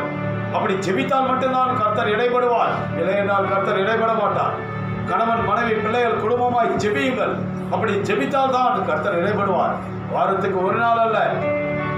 சகோதரி சகோதரியே, தினமும் ஜெபியுங்கள். தினமும் கர்த்தரோடு ஐக்கியப்படுங்கள். ஒவ்வொரு வினாடியும் கர்த்தரோடு ஐக்கியப்படுங்கள். ஐயா, ஒவ்வொரு நிமிடமும் கர்த்தரோடு ஐக்கியப்படுங்கள். அது ஒன்று மாத்திரம்தான் நம்மை பாதுகாக்கும். அது ஒன்று மாத்திரம்தான் நம்மை ஆசீர்வதிக்கும். ஒவ்வொரு அடியாக எடுத்து வைத்து, நான் எடுத்து வைத்திருக்கிற அடி கர்த்தருடைய வார்த்தையில் இருக்கிறதா என்று ஆராய்ந்து பாருங்கள். அப்படி இல்லை என்றால் ஐயா, பிசாசு நம்மை பிடித்து வைத்திருக்கிறார். நாம் 6வது எக்காலத்திலே இருக்கிறோம், 6வது கோப கலசத்திலே இருக்கிறோம். அருமையான தேவ பிள்ளைகளே, 10ஆம் அதிகாரத்துக்கு வருவோம். அருமையான தேவ பிள்ளைகளே, அந்த 15 வெளிப்படுத்தின விசேஷம் 16ஆம் அதிகாரம் 15வது வசனத்துக்குள்ளே வருவோம். ஐயா, அப்பொழுதுதான் நமக்கு ஆசீர்வாதம், அப்பொழுதுதான் நமக்கு சமாதானம். ஆண்டவரே, வந்திருக்கிற அருமையான பிள்ளைகளை ஆசீர்வதியும். கெடுதான செய்தி இந்த பிள்ளைகள் மறந்து போக வேண்டாம். இந்த பிள்ளைகள் இருதயத்தில் எழுதி கொள்ளட்டும். இந்த பிள்ளைகள் கர்த்தாவை உமக்காய் ஜீவிக்கட்டும். தகப்பனே, ஆமாண்டவரே, இயேசு இல்லாத வாழ்க்கை பெருமையான ஒரு வாழ்க்கை. ஆண்டவரே, ஆண்டவரே, நாங்கள் இயேசுவை பெற்றுக்கொள்ள உதவி செய்யும். இன்றைக்கு உலகம் ஆண்டவரே இயேசு இல்லாமல் சென்று கொண்டிருக்கிறது.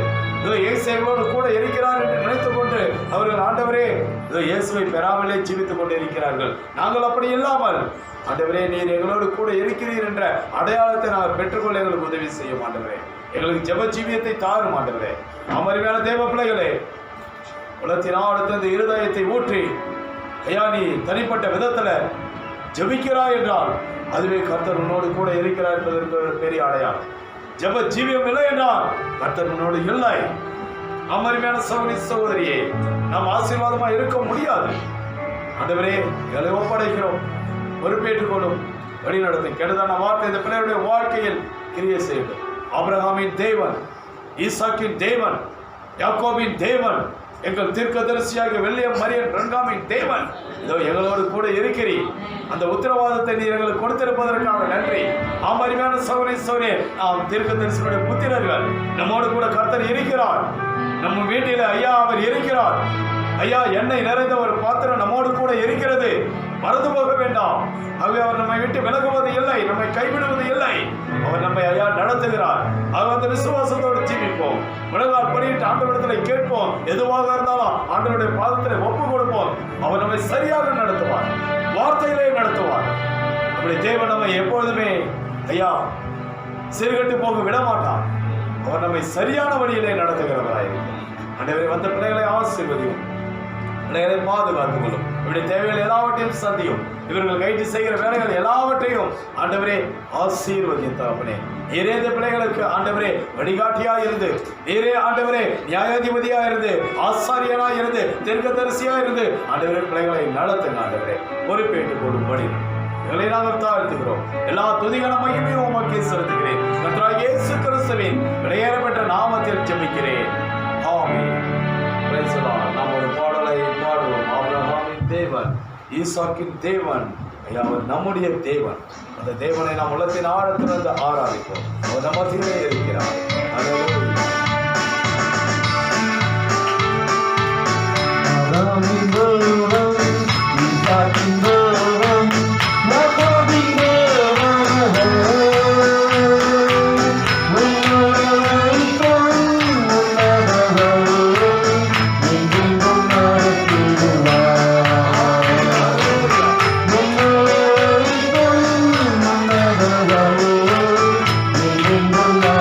Hallelujah.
ஆபிரகாமின் தேவன், ஈசாக்கின் தேவன், யாக்கோபின் தேவன் ஆண்டவரே என்னை அழைத்து உன்னதமான வழியிலே என்னை நடத்தி கொண்டிருப்பதற்காக, ஆண்டவரே எங்களை நடத்தி கொண்டிருப்பதற்காக, அருமையான பிள்ளைகளை நடத்தி கொண்டிருப்பதற்காக உமக்கு நன்றி ஆண்டவரே.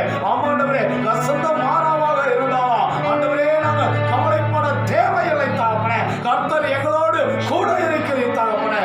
ஜெபத்திலே நாங்கள் விழிப்பாய் இருந்து ஆண்டவரே நாங்கள் கர்த்தர் வெற்றியை கண்டடைவோம் தகப்பனே. அப்படியா இந்த பிள்ளைகள் கர்த்தாவே ஜெபத்திலே தரித்திருந்து ஆண்டவரே எல்லா ஆசீர்வாதத்தையும் சுதந்திரிக்க உதவி செய்யும். பிள்ளைகளை ஆசீர்வதியும், பாதுகாத்துக் கொள்ளும், வழி நடத்தும். நீ செய்த சகல நன்மைகளுக்காக நன்றி ஆண்டவரே. இவர்கள் கேட்டு செய்கிற வேலைகள் எல்லாவற்றையும் ஆசீர்வதியும், போக்குவரத்தும் பாதுகாத்துக் கொள்ளும். நிறைவேறலுக்கு வழியும் சத்தியமும் ஜீவனமாய் இருந்து தாங்கி நடத்தும். எங்களை தாழ்த்துகிறோம். இயேசு கிறிஸ்துவின் விலையேறப்பட்ட நாமத்தில் ஜெபிக்கிறேன்.